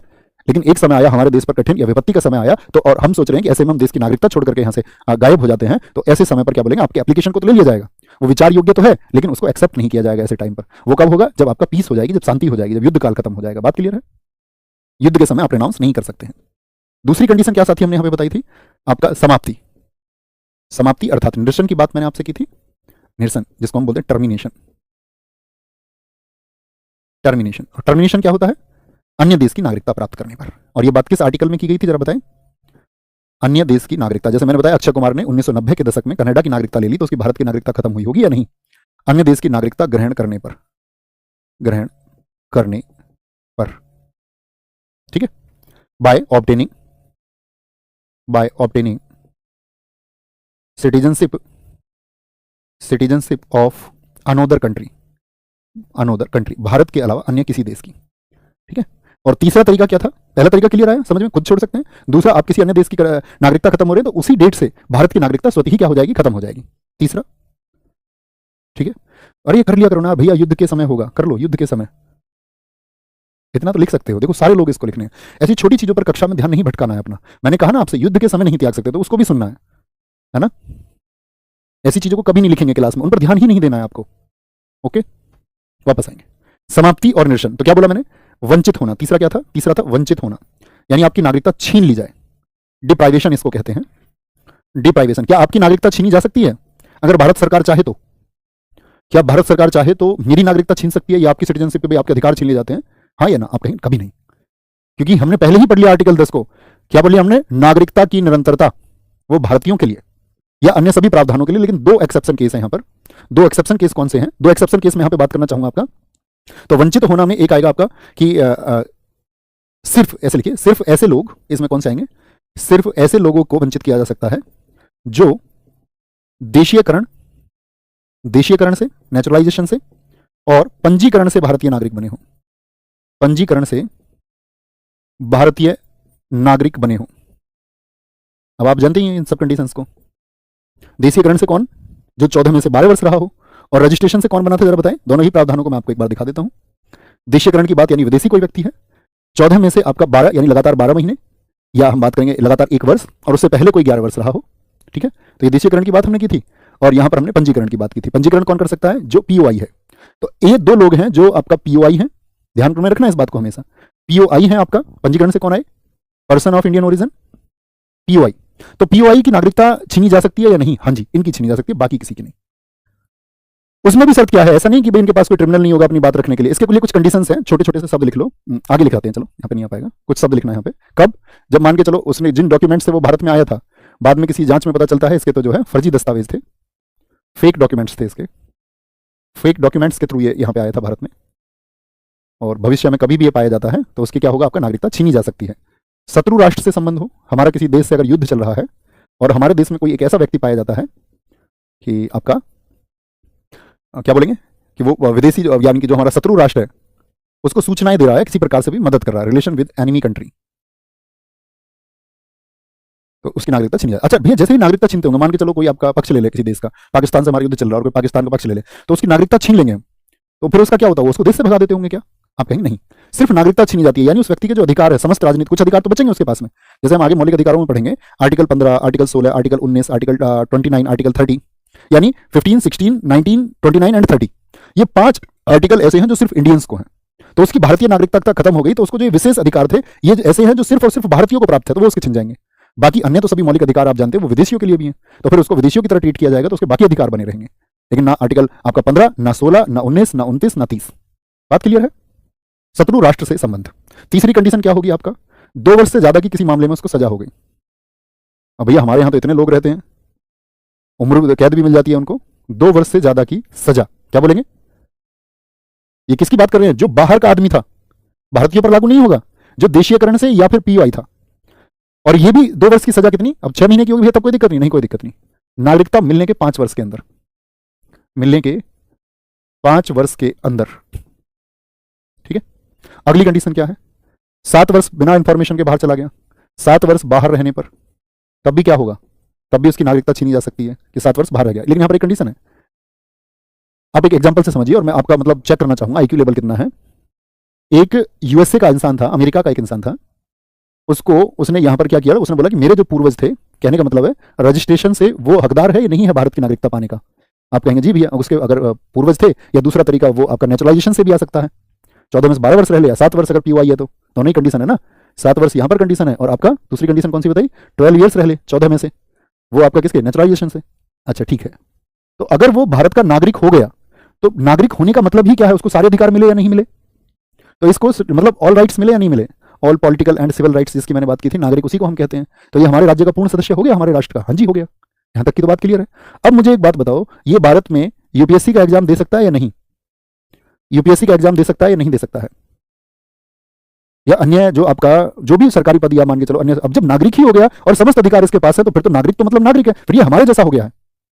और हमारे और आपके जो अधिकार हैं, अगर उसके पास एज है तो बिल्कुल दे सकता है, कुछ भी। समस्त अधिकार का मतलब ही क्या है? कुछ नहीं छीन सकते आप उससे। तो जब यूपीएससी का एग्जाम देगा तो वो आईएफएस भी तो हो सकता है, इंडियन फॉरेन सर्विस में भी तो सेलेक्ट हो सकता है, भारतीय विदेश सेवा में। और भारतीय विदेश सेवा में सेलेक्ट हो गया है, और मान के चलो भारत के आपका जो राजदूत होते हैं, एम्बेसडर होते हैं, इसी परीक्षा के जरिए बनते हैं। अब तब उसको 7 वर्ष बाहर रहना पड़ गया, तब भी छीन लेंगे क्या? तो हमेशा याद रखेंगे, अगर भारत सरकार के किसी कार्य के लिए है तो तब नागरिकता का हनन नहीं होगा, यानी सिटीजनशिप खत्म नहीं होगी। अगर भारत सरकार के कार्य के लिए है तो क्या बोलेंगे 7 वर्ष बाहर रहने पर, ये आप समझ गए होंगे, बिना बिना आपका इजाजत के। और एक बताया संविधान का अनादर, यानी कि disrespect of constitution, disrespect of constitution.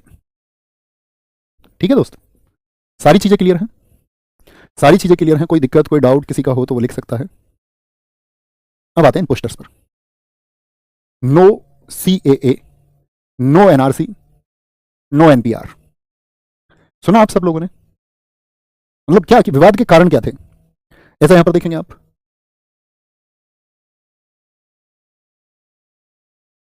Stop NRC in India, citizenship for all, save north east from illegal migrants. Illegal migrants कौन है? इलीगल माइग्रेंट्स आप समझ गए, जो हमारे देश में अवैध प्रवासी हैं, यानी कि जो वैध तरीकों से भारत में प्रवेश नहीं किए हैं, उनको बाहर निकालने की बात कर रहे हैं। घुसपैठियों सावधान, जाग रहा है हिंदुस्तान, ये जाग उठा है हिंदुस्तान। तो इन सारी टर्म्स को भी हमको समझना होता है, तभी आप सिटीजनशिप का पूरा मायना समझ पाते हो। तो तैयार हैं समझने के लिए?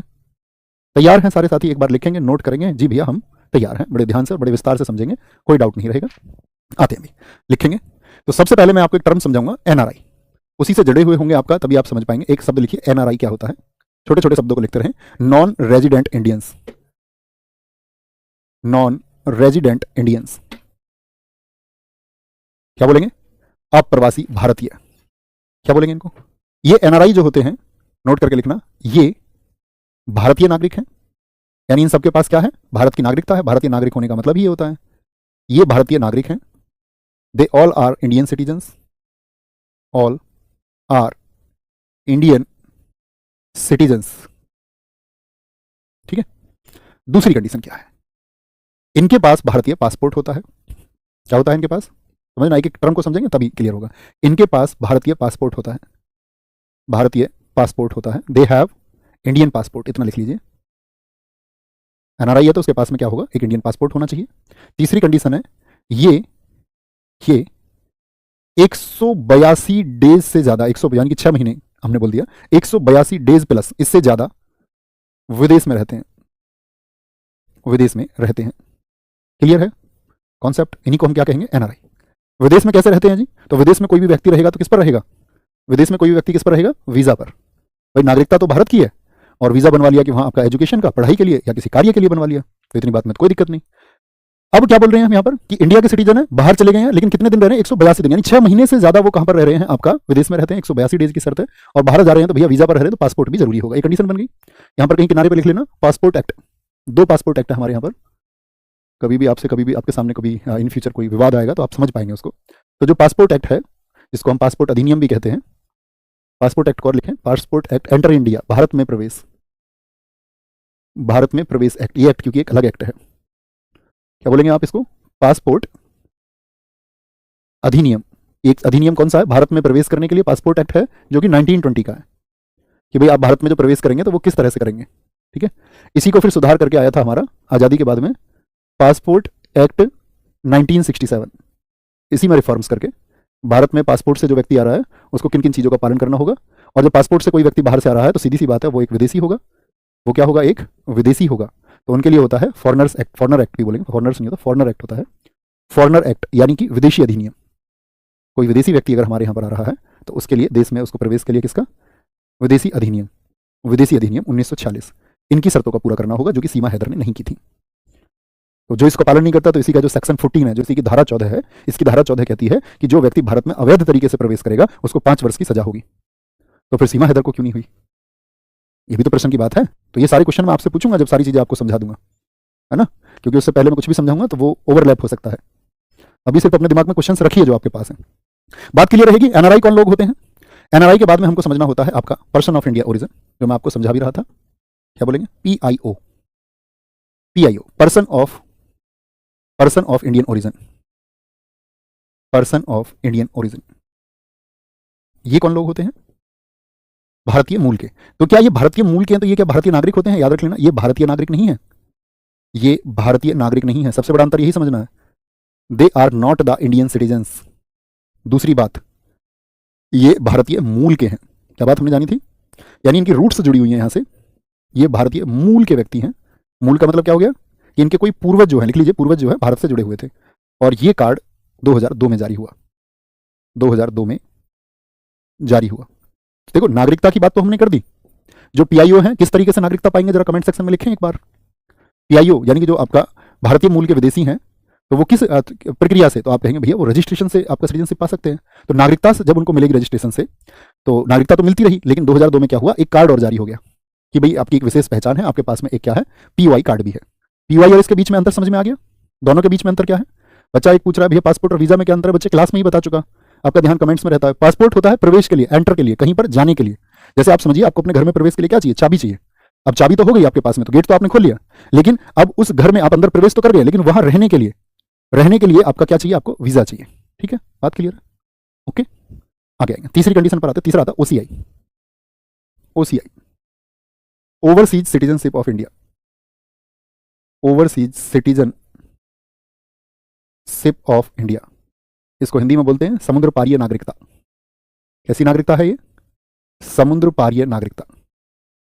ओसीआई कौन होंगे और ओसीआई का मीनिंग क्या होता है, आसान से शब्दों में समझेंगे। ओसीआई का मतलब होता है यह सिर्फ एक दर्जा है, this is only A status. यह सिर्फ एक दर्जा है, भारत सरकार इस दर्जे को देती है। This is only the status, only the status. क्यों दिया जाता है स्टेटस, वो बात भी जानेंगे। यह सिर्फ एक दर्जा है और नोट कर लेना 2003 से प्रारंभ हुआ। आरंभ ही कहें तो ज्यादा ठीक है क्योंकि पहले इसका कोई जिक्र नहीं था। 2003 से आरंभ हुआ, स्टार्टेड फ्रॉम 2003। देखो ओसीआई हम क्यों दे रहे हैं, या इंडियन गवर्नमेंट ओसीआई किसको कहती है? ओवरसीज सिटीजनशिप ऑफ इंडिया, यानी कि ये भारतीय नागरिकों से तो कम अधिकार रखते हैं लेकिन विदेशियों से ज्यादा अधिकार रखते हैं। यानी आप चाह रहे हैं कि मुझको भारत में कुछ राइट्स ज्यादा मिल जाएं। बेशक मुझे भारतीय नागरिकता नहीं मिल रही है इतने, क्योंकि भारतीय नागरिकता के लिए तो आपको क्या होना पड़ेगा, तो पीओआई। भाई विदेशी व्यक्ति को तो आपका 7 वर्ष इंतजार करना पड़ेगा, और अगर आप देशीयकरण से भी आए हैं तो कितने वर्ष इंतजार करना पड़ेगा? 12 ईयर्स। अब इतना लंबा इंतजार हर कोई व्यक्ति कर नहीं सकता। अब वो सोच रहा है कि भाई यार अगर मैं विदेशी हूं तो जब तक मुझको नागरिकता नहीं मिलती तब तक तो मेरे पास जो है सारे के सारे अधिकार विदेशियों के जैसे हैं। तो वो व्यक्ति क्या करता है, वो भारत सरकार से अपील करता है कि मुझे ओसीआई कैटेगरी में लाया जाए। और ओसीआई कैटेगरी में एक बात समझना, ओसीआई के लिए यहां पर एक बात नोट करना, इसके लिए ओसीआई के लिए एक आपका एलएम सिंघवी समिति गठित हुई थी। ओसीआई के लिए एलएम सिंघवी कमेटी, सिंघवी समिति का गठन कब हुआ था? एलएम सिंघवी जो कमेटी थी वो साथी आपका गठित हुई थी, फॉर्म की गई 2000 में, सन 2000 में उसको गठित किया गया और 2000 के बाद में उसने काम किया, ओसीआई के बारे में विचार किया। 2002 में उसने रिपोर्ट दी, 2002 में उसकी रिपोर्ट आई, और इसलिए मैंने बोला कि वो कब से शुरू हो गया, फिर 2003 से शुरू हो गया। ठीक है, ओसीआई बनना। और इसी कमेटी की रिपोर्ट पर आगे एक संशोधन हुआ। यहां पे एक बात कही गई, 2005 से सभी देश के POI, person of Indian origin, OCI बन सकते हैं। बताइए सभी जो पीओआई हैं वो ओसीआई बन सकते हैं आज या नहीं? हाँ या ना? आप कहेंगे हाँ जी भैया बन सकते हैं। एक्सेप्शन केस याद रख लेना, यहां पे अपवाद हैं पाकिस्तान और बांग्लादेश, लिखना। इन 2 देश के लोग नहीं बन सकते हैं। अब भैया ये तो बात हम समझ गए, ठीक है, पीओआई कौन है, पीओआई ओसीआई बन सकते हैं। ओसीआई कब स्टार्ट हुआ, लेकिन कोई भी व्यक्ति ओसीआई बनना क्यों चाहता है, उसको ओसीआई कार्ड क्यों चाहिए? तो ओसीआई कार्ड बनने के बाद में याद रखना, मैंने क्या कहा आपको, विदेशियों से ज्यादा अधिकार हो जाते हैं। जैसे आप में से कितने लोग ताजमहल घूमने गए हैं या किसी भी आप टूरिस्ट प्लेस पर गए होंगे, तो आपने देखा होगा कि आपका एक जो टिकट होता है, आपका मान के चलो 10 रुपए का टिकट है, लेकिन विदेशियों का जो टिकट है वो क्या 10 रुपए का होता है? किसी भी चिड़ियाघर में आप देख लो, या किसी भी आपका अगर हम बात करेंगे साथी आपका कोई भी टूरिस्ट प्लेस हो, तो सबका टिकट एक जैसा होता है क्या? आप कहेंगे नहीं। ताजमहल में मान के चलो सामान्य आपका 20 रुपए ले रहे हैं, तो फिर आपका किसी व्यक्ति से विदेशियों से 500, 1000 रुपए अलग अलग टूरिस्ट प्लेस पर होता है। अब ये अलग अलग जो लेते हैं, अगर ओसीआई का कार्ड उसके पास होता तो उसका जो टिकट का चार्ज होगा वो इंडियंस के जैसा होगा। तो कहने का मतलब है ओसीआई का मतलब है कुछ व्यवस्थाएं, यानी कि उसको कुछ ऐसी सुविधाएं मिल जाएं, कुछ फैसिलिटीज मिल जाएं उसको, कि वो आराम से इंडिया में रह पाए, घूम पाए, उसको कोई दिक्कत नहीं है। और वो अधिकार कौन कौन से मिलते हैं, क्यों व्यक्ति आपका इसके लिए अप्लाई करता है, याद रख लेना। तो ओसीआई के लिए एक बात याद रख लेना, क्या बोलेंगे, इन लोगों को अगर ये भारत में कोई निवेश कर रहे हैं, इन्वेस्टमेंट ये करेंगे, तो इसमें क्या मिलेगी, छूट मिलेगी। इसलिए दिया जाता है कि कोई भी विदेशी अगर नागरिकता भी नहीं मिल रही है, निवेश में छूट मिलती है इनको, डिस्काउंट इन, ठीक है, या हम बात कर सकते हैं उनको कुछ आपका रियायतें दी जाती हैं। और दूसरी बात लिखेंगे, विदेशियों की तरह इनको हम ट्रीट नहीं करते हैं, विदेशियों की तरह ट्रीट नहीं करते हैं। इसके लिए आसान शब्द तो यही आप कर सकते हैं, टूरिस्ट प्लेस, कहीं ऑप्शन विकल्प में लिख लीजिए, यहाँ पर ब्रैकेट में करके टूरिस्ट प्लेस, तो आप समझ जाएंगे कि भैया क्या कहना चाह रहे थे। तीसरी बात यहाँ पर लिखेंगे, आजीवन के लिए उनको वीजा मिल जाता है, बार बार उनको रिन्यूअल की जरूरत नहीं होती, कि वो हर वर्ष वो जाकर के आपका आजीवन वीजा उनको मिल जाता है। ठीक है, लेकिन यहाँ पर एक एक्सेप्शन केस है दोस्तों, उसको याद रख लेना। एक्सेप्शन केस क्या है?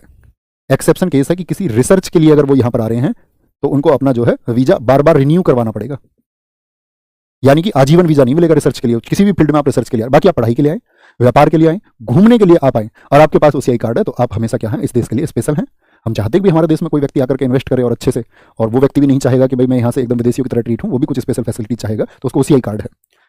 अच्छा, यहाँ पे एक बात आती है, ओसीआई यहाँ पे जमीन खरीद सकते हैं या नहीं? जमीन नहीं खरीद सकते, ये बात याद रख लेना, जमीन नहीं खरीद सकते। आजीवन वीजा उनको मिल जाएगा। तो आजीवन वीजा का मतलब क्या हो गया आपका? मैंने बोला कि उनको फिर एफआरओ नहीं लेना है। एफआरओ नहीं लेना, एफआरओ नहीं लेना का मतलब क्या हो गया आपका? जो आपका फॉरेन रजिस्ट्रेशन ऑफिस होता है, वहां पर बार बार अपने वीजा को रिन्यू नहीं करवाना है। एफआरओ मतलब फॉरेन रजिस्ट्रेशन ऑफिस। जमीन नहीं खरीद सकते हैं। एक्सेप्शन केस रिसर्च हो गया। अगली बात, 5 वर्ष तक अगर ओसीआई कार्ड हो गया, तक ओसीआई कार्ड उसके पास है तो ओसीआई कार्ड तो नागरिकता के लिए आवेदन कर सकता है। ये भी एक छूट हो गई। नागरिकता के लिए क्या कर सकता है? अप्लाई कर सकता है। बात क्लियर है भाई? अच्छा, मुझे बताओ कुल मिलाकर के इसको बहुत सारी छूट मिल रही है या नहीं? हमको इतना समझना है सिर्फ। यानी कि ओसीआई को क्या विदेशियों की तरह, विदेशी को अपना जो वीजा है वो बार बार रिन्यूअल कराना पड़ेगा, टूरिस्ट प्लेस पर ज्यादा पैसे खर्च करने पड़ेंगे, इन्वेस्टमेंट में अगर विदेशी की तरह ही ओसीआई कार्ड नहीं लिया तो छूट नहीं मिलेगी। ठीक है, जमीन तो वो भी नहीं खरीद सकता, और उसको तो कितना वेट करना पड़ेगा? 7 साल या फिर 12 साल वेट करना पड़ेगा। तो कहने का मतलब हम समझे ओसीआई कार्ड धारक को बहुत सारी छूट है। यहाँ पर भारत सरकार ने एक नियम बनाया, सीएए 2015 जिसको हम कहते हैं। सीएए का फुल फॉर्म लिखो जरा, सिटीजनशिप अमेंडमेंट एक्ट। मैंने शुरुआत में कल की कक्षा में आपको बताया, सीएए का मतलब ही होगा नागरिकता, जो हमारा अधिनियम था 1955, उसमें कुछ बदलाव किया गया है। समझे जी क्या है? लिखेंगे। इसके जरिए क्या किया था? पीओआई और ओसीआई का विलय करके मतलब क्या? दोनों को एक कर दिया गया, विलय करके। ये कब शुरू हुआ था पीओआई बताएं? 2002 में। ओसीआई 2003 में, 1 साल बाद। लेकिन यहां पर क्या बोला गया? विलय करके उन दोनों को बोला गया ओसीआई कार्ड धारक। ओसीआई कार्ड धारक क्या बोल दिया गया उनको? दोनों को क्या कर दिया गया है साथी? एक यूनिटरी में कन्वर्ट कर दिया गया है, और वो हो गया है आपका ओसीआई कार्ड होल्डर। समझ गए इस बात को कि कोई भी व्यक्ति ओसीआई कार्ड क्यों लेना चाहता है? ओसीआई कार्ड कौन से 2 देशों के लिए नहीं होगा? बांग्लादेश और आपका दूसरा कौन सा देश बताया मैंने आपको? पाकिस्तान के लोगों को नहीं होगा। उसके बारे में हम अभी बात करेंगे क्यों है। इतनी बात में क्लियर है? आगे आते हैं। अब आएगा सबसे इंपॉर्टेंट बात, और अभी आप समझ पाओगे। क्या बोलेंगे? नागरिकता संशोधन अधिनियम 2019। नागरिकता, इसके बाद ही आप एनआरसी को समझ सकते हैं। नागरिकता संशोधन अधिनियम 2019, इसी को हम क्या बोलते हैं? CAA। छोटे छोटे से टॉपिक हैं, 10-10 मिनट के, इनको समझना जरा। CAA 2019, इसमें क्या हुआ था? CAA के खिलाफ पूरे देश में आप लोग जानते हैं इस बात को। भैया CAA की फुल फॉर्म लिख दो। ये लो भाई साहब, सिटीजनशिप। कितने विशेष बच्चे आप हैं, बड़ी प्रसन्नता होती है मुझे इस बात पर। कितने लोग आपसे आगे क्यों ही हो जाते हैं। CAA पर विवाद रहे, तो ऐसी 3 बिंदुओं पर हम बात करेंगे जो विवाद का कारण बना। पहली बात नोट करें, यहां पर गवर्नमेंट जब इस चीज को लेके आई तो आपका 11 दिसंबर 2019 को तो इसको पास किया गया। पास्ड अर्थात पारित कब हुआ था ये पूछा जाए आपसे? 2019 में 11 दिसंबर को। और आपका लागू अप्लाई कब हो गया था? ये आपका 10 जनवरी 2020 से हो गया था ये आपका अप्लाई। अर्थात लागू कब हुआ था ये आपसे पूछे तो आप ये लिख देंगे। देखो पहली क्या बात की गई थी यहां पर, पहला बिंदु समझना। अवैध प्रवासी की जैसे बवाल मचा कि परिभाषा में संशोधन कर दिया। परिभाषा में संशोधन, ये एक विवाद का कारण बना। 3 ही बिंदु और कुछ नहीं, बड़े आसानी से समझ जाओगे। यानी कि अमेंडमेंट इन द डेफिनेशन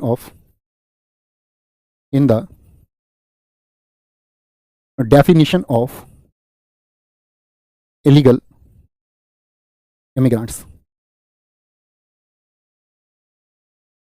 ठीक है। अच्छा, आपकी नजर में अगर मैं आपसे क्वेश्चन पूछूं अवैध प्रवासी से आप क्या मतलब समझते हैं? अभी तक आप जितनी भी समझ आपकी विकसित हुई तो आप कहीं भी अवैध प्रवासी से हमने जाना कि जो भारत में आपका अवैध दस्तावेजों से, फेक डॉक्यूमेंट से आया हो, यही एक आप ग्राउंड जानते हैं। ठीक है, तो ये तो बात ठीक थी, लेकिन यहां पर जो बात कर दी गई, क्या बोलेंगे हम? जो अवैध प्रवासी है उसको हम कहते हैं, या तो हम ये कह सकते हैं 2 तरीके से हम कहेंगे कि भारत में वो बिना पासपोर्ट के आ गया, बिना पासपोर्ट के कह सकते हैं। एक ग्राउंड तो ये हो सकता है। दूसरा ग्राउंड ये हो सकता है कि उसका जो टाइम था वीजा का, वो समय सीमा उसकी पूरी हो गई हो तो आपको उसको वापस जाना चाहिए था, समय सीमा पूरी हो चुकी हो। जो उसका टाइम था, भाई वीजा भी तो ऐसा अलॉट होता है कि 3 वर्ष के लिए, 6 महीने के लिए, 2 वर्ष के लिए, भारत सरकार ने जो बोला तो उसके बाद उसको इन्फॉर्म करना चाहिए, वापस जाना चाहिए। तो उसकी समय सीमा पूरी हो चुकी है तो उस वीजा की या पासपोर्ट की। ठीक है, अब इसमें अब तक तो यही था, अवैध प्रवासी की परिभाषा यही थी, लेकिन 2019 में एक संशोधन किया गया और उसको नोट करके रखना। ये जो अमेंडमेंट है ये क्या किया गया, यहां पर भारत ने बोला यदि वह अफगानिस्तान, पाकिस्तान और बांग्लादेश से है। कहां से है? बांग्लादेश के कितनी कंट्रीज हो गई? 3। बांग्लादेश के क्या बोलेंगे? बांग्लादेश के हिंदू, सिख, ईसाई, बौद्ध, पारसी और जैन है। ठीक है। तथा 31 दिसंबर 2014 तक भारत आ गए थे अवैध प्रवासी नहीं माने जाएंगे। कैसे भी आए हो चाहे भारत में, अवैध प्रवासी नहीं माने जाएंगे। मुझे एक बात बताएं, किस धर्म को यहां पर नहीं लिखा गया है? कौन सा एक धर्म नहीं लिखा हुआ है? तो आप कहेंगे भैया यहां पर 3 देशों की बात हुई, पूछा था सीए में कितनी कंट्रीज के बारे में बात की गई है, तो आप बोलेंगे 3 देशों के बारे में बात हुई, 3 कंट्रीज। और कितने रिलीजन्स की बात हुई है? तो आप कहेंगे भैया 6 रिलीजन्स की बात हुई है, 6 धर्मों की बात हुई है। 3 देशों के 6 धर्मों की बात की गई। और डेट कौन सी रखी गई? 31 दिसंबर 2014 तक, चाहे किसी भी तरीके से आए हो, बिना पासपोर्ट के आगे हो, कैसे भी एंटर कर दिया हो, तो उनको भारत सरकार संरक्षण देगी और वो अवैध प्रवासी नहीं माने जाएंगे। तो इसका विरोध किसने किया? विरोध किस कम्युनिटी ने किया होगा? तो आप कहेंगे भैया इसका मुस्लिम कम्युनिटी ने विरोध किया। अब मुस्लिम कम्युनिटी ही क्यों विरोध करिए? क्योंकि उनका जिक्र नहीं है। तो भारत सरकार ने फिर इसका क्या पक्ष लिया? तो भारत सरकार ने कहा कि इन देशों में ये सब लोग जो हैं ये अल्पसंख्यक हैं, माइनॉरिटीज हैं। इन तीनों देशों में मुस्लिम ज्यादा है, तो मुस्लिम बहुसंख्यक हैं। और मुस्लिम बहुसंख्यक हैं तो इसका मतलब जो आपका माइनॉरिटीज है उनके साथ में धार्मिक उत्पीड़न होता है। इस शब्द को उन्होंने ग्राउंड में लिया, धार्मिक उत्पीड़न। हालांकि सीए में उन्होंने धार्मिक उत्पीड़न शब्द का कहीं भी इस्तेमाल नहीं किया है, क्योंकि कई बार इस्तेमाल ये बहस भी हुई, आप न्यूज चैनल्स की देखोगे तो उसमें बीजेपी से बोला गया कि आप धार्मिक उत्पीड़न के बारे में कहते हैं, तो धार्मिक उत्पीड़न तो आपके सीए में नहीं है। तो उन्होंने कहा कि जब कोई बिल पास होता है तो उससे पहले उसके विषय में, यानी कि जो आपका पहले भी आपका उसके बारे में जो आपका क्या बोलेंगे उसको अनुसूचिका जाती है, तो वहां पर धार्मिक उत्पीड़न शब्द का प्रयोग है। समझ गए? ठीक है। 2014 से क्यों माना? 2014 से गवर्नमेंट आई, ऐसे समझिए उनकी, क्योंकि वो उनका आपका चुनावी मुद्दा था। अच्छा, पहली बात तो ये हुई, इस पर एक बवाल हुआ। अभी हम आगे बात करेंगे, दोनों पक्षों पर बात करेंगे, सरकार के पक्ष पर भी और साथ में आपका क्या उनका पक्ष है। दूसरी बात क्या हुई? दूसरा एक चेंज किया गया, देशीयकरण द्वारा नागरिकता। कितने वर्षों में मिलती थी जरा बताएं सारे लोग, विचार करें देशीयकरण की नागरिकता पर, पढ़ें एक बार उसको, जो मैंने आपको नोट बनवाए उसको पढ़ें एक बार। देशीयकरण द्वारा नागरिकता के जो प्रावधान है उनमें संशोधन कर दिया गया। देशीयकरण के लिए कितने वर्ष मैंने बताए? 14 में से 12 वर्ष को, जिनमें से 12 महीने लगातार होना चाहिए। यानी कि हम कह सकते हैं amendment in the provision of citizenship by naturalisation. क्या भी है यहां पे संशोधन हुए? देशीयकरण तो समझ गए ना। संशोधन यहां पर यह किया गया कि अगर 3 देश कौन से? पाकिस्तान, बांग्लादेश और अफगानिस्तान, उन 3 देशों के 6 धर्म के मतलब 6 रिलीजन्स का कोई भी पर्सन है तो उसको क्या बोलेंगे? अब 5 वर्ष निवास करना होगा। यानी पहले कितना था? निवास करना होगा। किस धर्म का फिर से जिक्र नहीं हुआ? 5 वर्ष निवास करना होगा, ये मैंडेटरी कर दिया गया। कितना? 5 ईयर रेजिडेंस को। ये बात याद रखेंगे। क्या बात की गई यहाँ पे? 5 ईयर रेजिडेंस की बात की गई है। और किन के लिए? आपका 3 कंट्रीज, फिर से रिपीट करें जरा मेरे साथ, कौन सी कंट्रीज थी? अफगानिस्तान, बांग्लादेश और आपका साथ में कौन सा? बांग्लादेश और पाकिस्तान। 6 धर्म कौन से हैं? आपका हिंदू, सिख, पारसी, जैन, ईसाई और आपका बौद्ध। तो देखो अब मुझे बताओ, ये जो सीए आया किस वर्ष में आया है? सीए किस वर्ष में आया? 2019 में। और बोल दिया गया डेट कौन सी है? पहले बोला गया उनको अवैध प्रवासी नहीं माना जाएगा, तो यानी कि वो आपका 2014 तक, 31 दिसंबर 2014। तो उन सबको यहां पर 5 वर्ष हो गए 2019 में या नहीं हुए? हाँ या ना? आप कहेंगे बिल्कुल हो चुके भैया।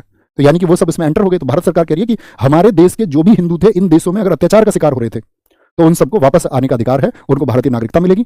ठीक है, उन सबको हम आपका क्या बोलेंगे? अधिकार देंगे। अभी हम बात करेंगे अन्य मुद्दे पर भी, मुसलमानों का जिक्र क्यों नहीं है, सरकार का इस पर क्या पक्ष है। तीसरी बात को नोट करना, ओसीआई कार्ड निरस्त करने में संशोधन। ओसीआई कार्ड जानते थे? निरस्त करने में संशोधन। तीसरा बिंदु ये था इसमें, और ये 3 ही बातें हैं जो विवाद का कारण बनी, और यही 3 मुद्दे थे। Amendment repeal to OCI, repeal to OCI. इसमें कह दिया गया कि कानून के उल्लंघन पर क्या बोलिए? ओसीआई निरस्त हो जाएगा। चाहे किसी का भी कार्ड हो, आप कानूनों को फॉलो नहीं कर रहे हैं तो उसको क्या रिपील कर दिया जाएगा। रिपील कर दिया। अब देखो बात समझो, अब आप लोगों को थोड़ा एक बौद्धिक छात्र की तरह समझना है। मुझे एक बात बताएं, यहां पर किस धर्म की बात नहीं की गई है? मुस्लिम धर्म की बात नहीं की गई है। तो हमारे देश में आपका बहुत सारे प्रोटेस्ट हुए और मुस्लिम कम्युनिटी के द्वारा ही हुए। ठीक है, और मुस्लिम कम्युनिटी ने क्या बोला? नो सीए, नो एनआरसी और एनपीआर। अभी इसको हम समझेंगे, पहले हम अभी सीए को समझ रहे हैं। तो ये सीए कौन सा है? 2019 वाला है। तो सब लोगों ने बोला कि भाई हमारे देश का आर्टिकल 14 क्या कहता है? मुझे बताएं एक बार, आर्टिकल 14 क्या कहता है? आप आगे चल के पढ़ेंगे इसको। ये समानता के अधिकार की बात करता है। अब अगर हम अपने संविधान में ये बात करें कि हम सबको समानता का अधिकार है, समानता का अधिकार है, आर्टिकल 14 में, ठीक है। आर्टिकल 15 की भी बात कर लेते हैं यहाँ पे। आर्टिकल 15, आर्टिकल 15, तो आर्टिकल 15 कह रहा है कि धर्म के आधार पर कोई भेदभाव नहीं होगा। दोनों आर्टिकल्स जो साथी जानते होंगे, नहीं जानते हैं तो आप छोटा सा लिख लीजिए और फिर थोड़ा सा डिस्कस करते हैं। तो जब हमारा आर्टिकल 14 ये कहता है कि समानता का अधिकार होना चाहिए, तो समानता का अधिकार फिर तो सभी देशों पर ऐसा ही, क्योंकि भाई अफगानिस्तान, पाकिस्तान और आपका बांग्लादेश के ही व्यक्तियों पर ऐसा भी तो हो सकता है कि जो व्यक्ति श्रीलंका में हो, जो व्यक्ति म्यांमार में हो, या भारत में जो लोग रह रहे हैं उनको भी तो अवैध प्रवासी आप मान रहे हैं, तो उनको भी अवैध प्रवासी नहीं माने, और अगर मान रहे हैं तो फिर तो समता का अधिकार नहीं है। तो इस पर सरकार ने क्या पक्ष रखा कि श्रीलंका और म्यांमार में जो ये 6 धर्म हैं ये आपका उत्पीड़ित नहीं है, मतलब उनको किसी भी प्रकार से उनका उत्पीड़न नहीं किया जा रहा है। दूसरी बात, धर्म के आधार पर हम कह रहे हैं कि भाई सभी धर्म बराबर हैं। तो आर्टिकल 15 जो होता है वो भारतीयों के लिए होता है या विदेशियों के लिए? तो आप कहेंगे भैया आर्टिकल 15 होता है भारतीयों के लिए, भारतीयों के लिए। तो जब लोग बोल रहे हैं कि भाई धर्म के आधार पर हमारा संविधान कहता है तो सभी धर्म बराबर हैं, तो हिंदू, मुस्लिम, सिख, ईसाई सब बराबर है, तो फिर यहाँ पे आपने 6 धर्म की बात क्यों की? तो वो जो 6 धर्म की बात हुई है, क्या वो भारत के संदर्भ में हुई है या भारत से बाहर के देशों में संदर्भ में हुई है? तो यहाँ पर आपको जानना होगा कि वो भारतीय मुसलमानों के बारे में नहीं है, वो पाकिस्तान, अफगानिस्तान और बांग्लादेश के मुसलमानों के बारे में है। यानी सरकार ने इस पर पक्ष रखा कि आर्टिकल 15 तो भारतीय मुसलमानों के साथ भेदभाव या धर्म के आधार पर भेदभाव नहीं होगा, या अन्य धर्मों का कोई भी व्यक्ति हो तो उसके आधार पर भेदभाव नहीं हो। तो क्या सीएए, मुझे बताइए, आपसे मेरा एक क्वेश्चन है, आप इतनी देर से सुन रहे हैं मुझे, कि सीएए क्या भारतीय मुसलमान यानी कि जो भारतीय मुसलमान हैं उन पर कोई प्रश्न चिन्ह लगा रहा है? हाँ या ना? हाँ या ना? दोबारा सोचें एक बार। आप कहेंगे नहीं, बिल्कुल ठीक बात है, यानी कि भारत के मुस्लिमों को कोई खतरा नहीं है यहाँ पर। और जो प्रोपेगेंडा ऐसे फैलाया गया, तो वो लोग कौन है फिर जो इसके खिलाफ आंदोलन करें? अगर भारतीय मुसलमानों को इससे कोई दिक्कत नहीं है तो फिर वो कौन लोग हैं जो इसके खिलाफ प्रोटेस्ट कर रहे हैं? तो आप जानते हैं कि विपक्षी भैया जो पार्टीज है वो इसको करवाती है, लोगों को इकट्ठा करती हैं। और जब लोगों को इकट्ठा करती हैं तो इस बात में क्या होता है आपका कि जो लोग अशिक्षित होते हैं थोड़ा, वो उनके बहकावे में भी आते हैं। तो आप मुझे बताइए सीएए में क्या देश के लिए कोई ऐसी बात थी जो देश के लिए असुरक्षित हो? तो आप कहेंगे नहीं, ऐसी कोई बात नहीं थी। सिर्फ हमने इन 3 देशों में जो लोग उत्पीड़ित थे, हमने अपने भारत की जो परंपरा रही है कि हम आपका जिन भी लोगों को अगर उनके साथ में कोई भी ज्यादती हो रही है तो हम बढ़ के क्या करेंगे, उनका स्वागत करेंगे। तो उन लोगों को दे दिया, और मुसलमानों को क्यों नहीं दिया? मुस्लिमों को, क्योंकि उन देशों में मुस्लिम क्या है, बहुसंख्यक हैं, मेजोरिटी में है। तो सीधी सी बात है, जो मेजोरिटी में है उनके साथ में कोई भी उत्पीड़न नहीं किया जा रहा होगा। क्लियर है बात? तो धर्म के आधार पर हमने क्या बोले, तो भारतीयों की तो कोई दिक्कत ही नहीं इसमें, ठीक है ना? कोई दिक्कत, कोई परेशानी नहीं जी, क्योंकि आर्टिकल 15 जो है वो विदेशियों के लिए नहीं है। अब जो दूसरा शब्द यहाँ पर आ रहा है आपका एनआरसी क्या है और एनपीआर क्या है, इन दोनों शब्दों को पहले तो इनका पूरा नाम लिखो। एनपीआर का पूरा नाम लिखें, बड़ा पूछा जाएगा, तो मैं भी आपसे क्वेश्चन पूछूंगा, एग्जाम्स में भी पूछा जाता है। एनपीआर, एनपीआर क्या है? क्यों लोग मना करें एनपीआर नहीं चाहिए? National population register, national population register, ठीक है। राष्ट्रीय जनसंख्या रजिस्टर, राष्ट्रीय जनसंख्या रजिस्टर, ये क्या होता है राष्ट्रीय जनसंख्या रजिस्टर? देखो याद रख लेना, ये पहली बार कांग्रेस ने तैयार कराया था, पहली बार 2010 में तैयार हुआ।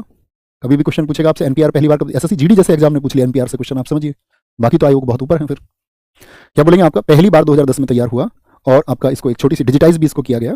ये अपडेट कब हुआ था? ये डेटा भारत में अपडेट हुआ था 2015 में। एनपीआर यानी कि ऐसा एक रजिस्टर जिसमें राष्ट्र की जनसंख्या के बारे में बताया गया हो।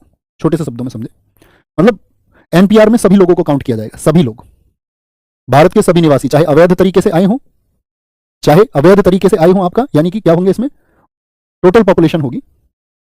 टोटल पॉपुलेशन जो मैंने शुरुआत में क्लास में आपको बताया था, क्या बताया था कि एक देश में रहने वाले लोग बहुत सारे हो सकते हैं, वो वहां के नागरिक भी हो सकते हैं, विदेशी भी हो सकते हैं, मित्र राष्ट्रों के, शत्रु राष्ट्रों के, अवैध प्रवासी भी हो सकते हैं, शरणार्थी भी हो सकते हैं। ये बात क्लियर थी?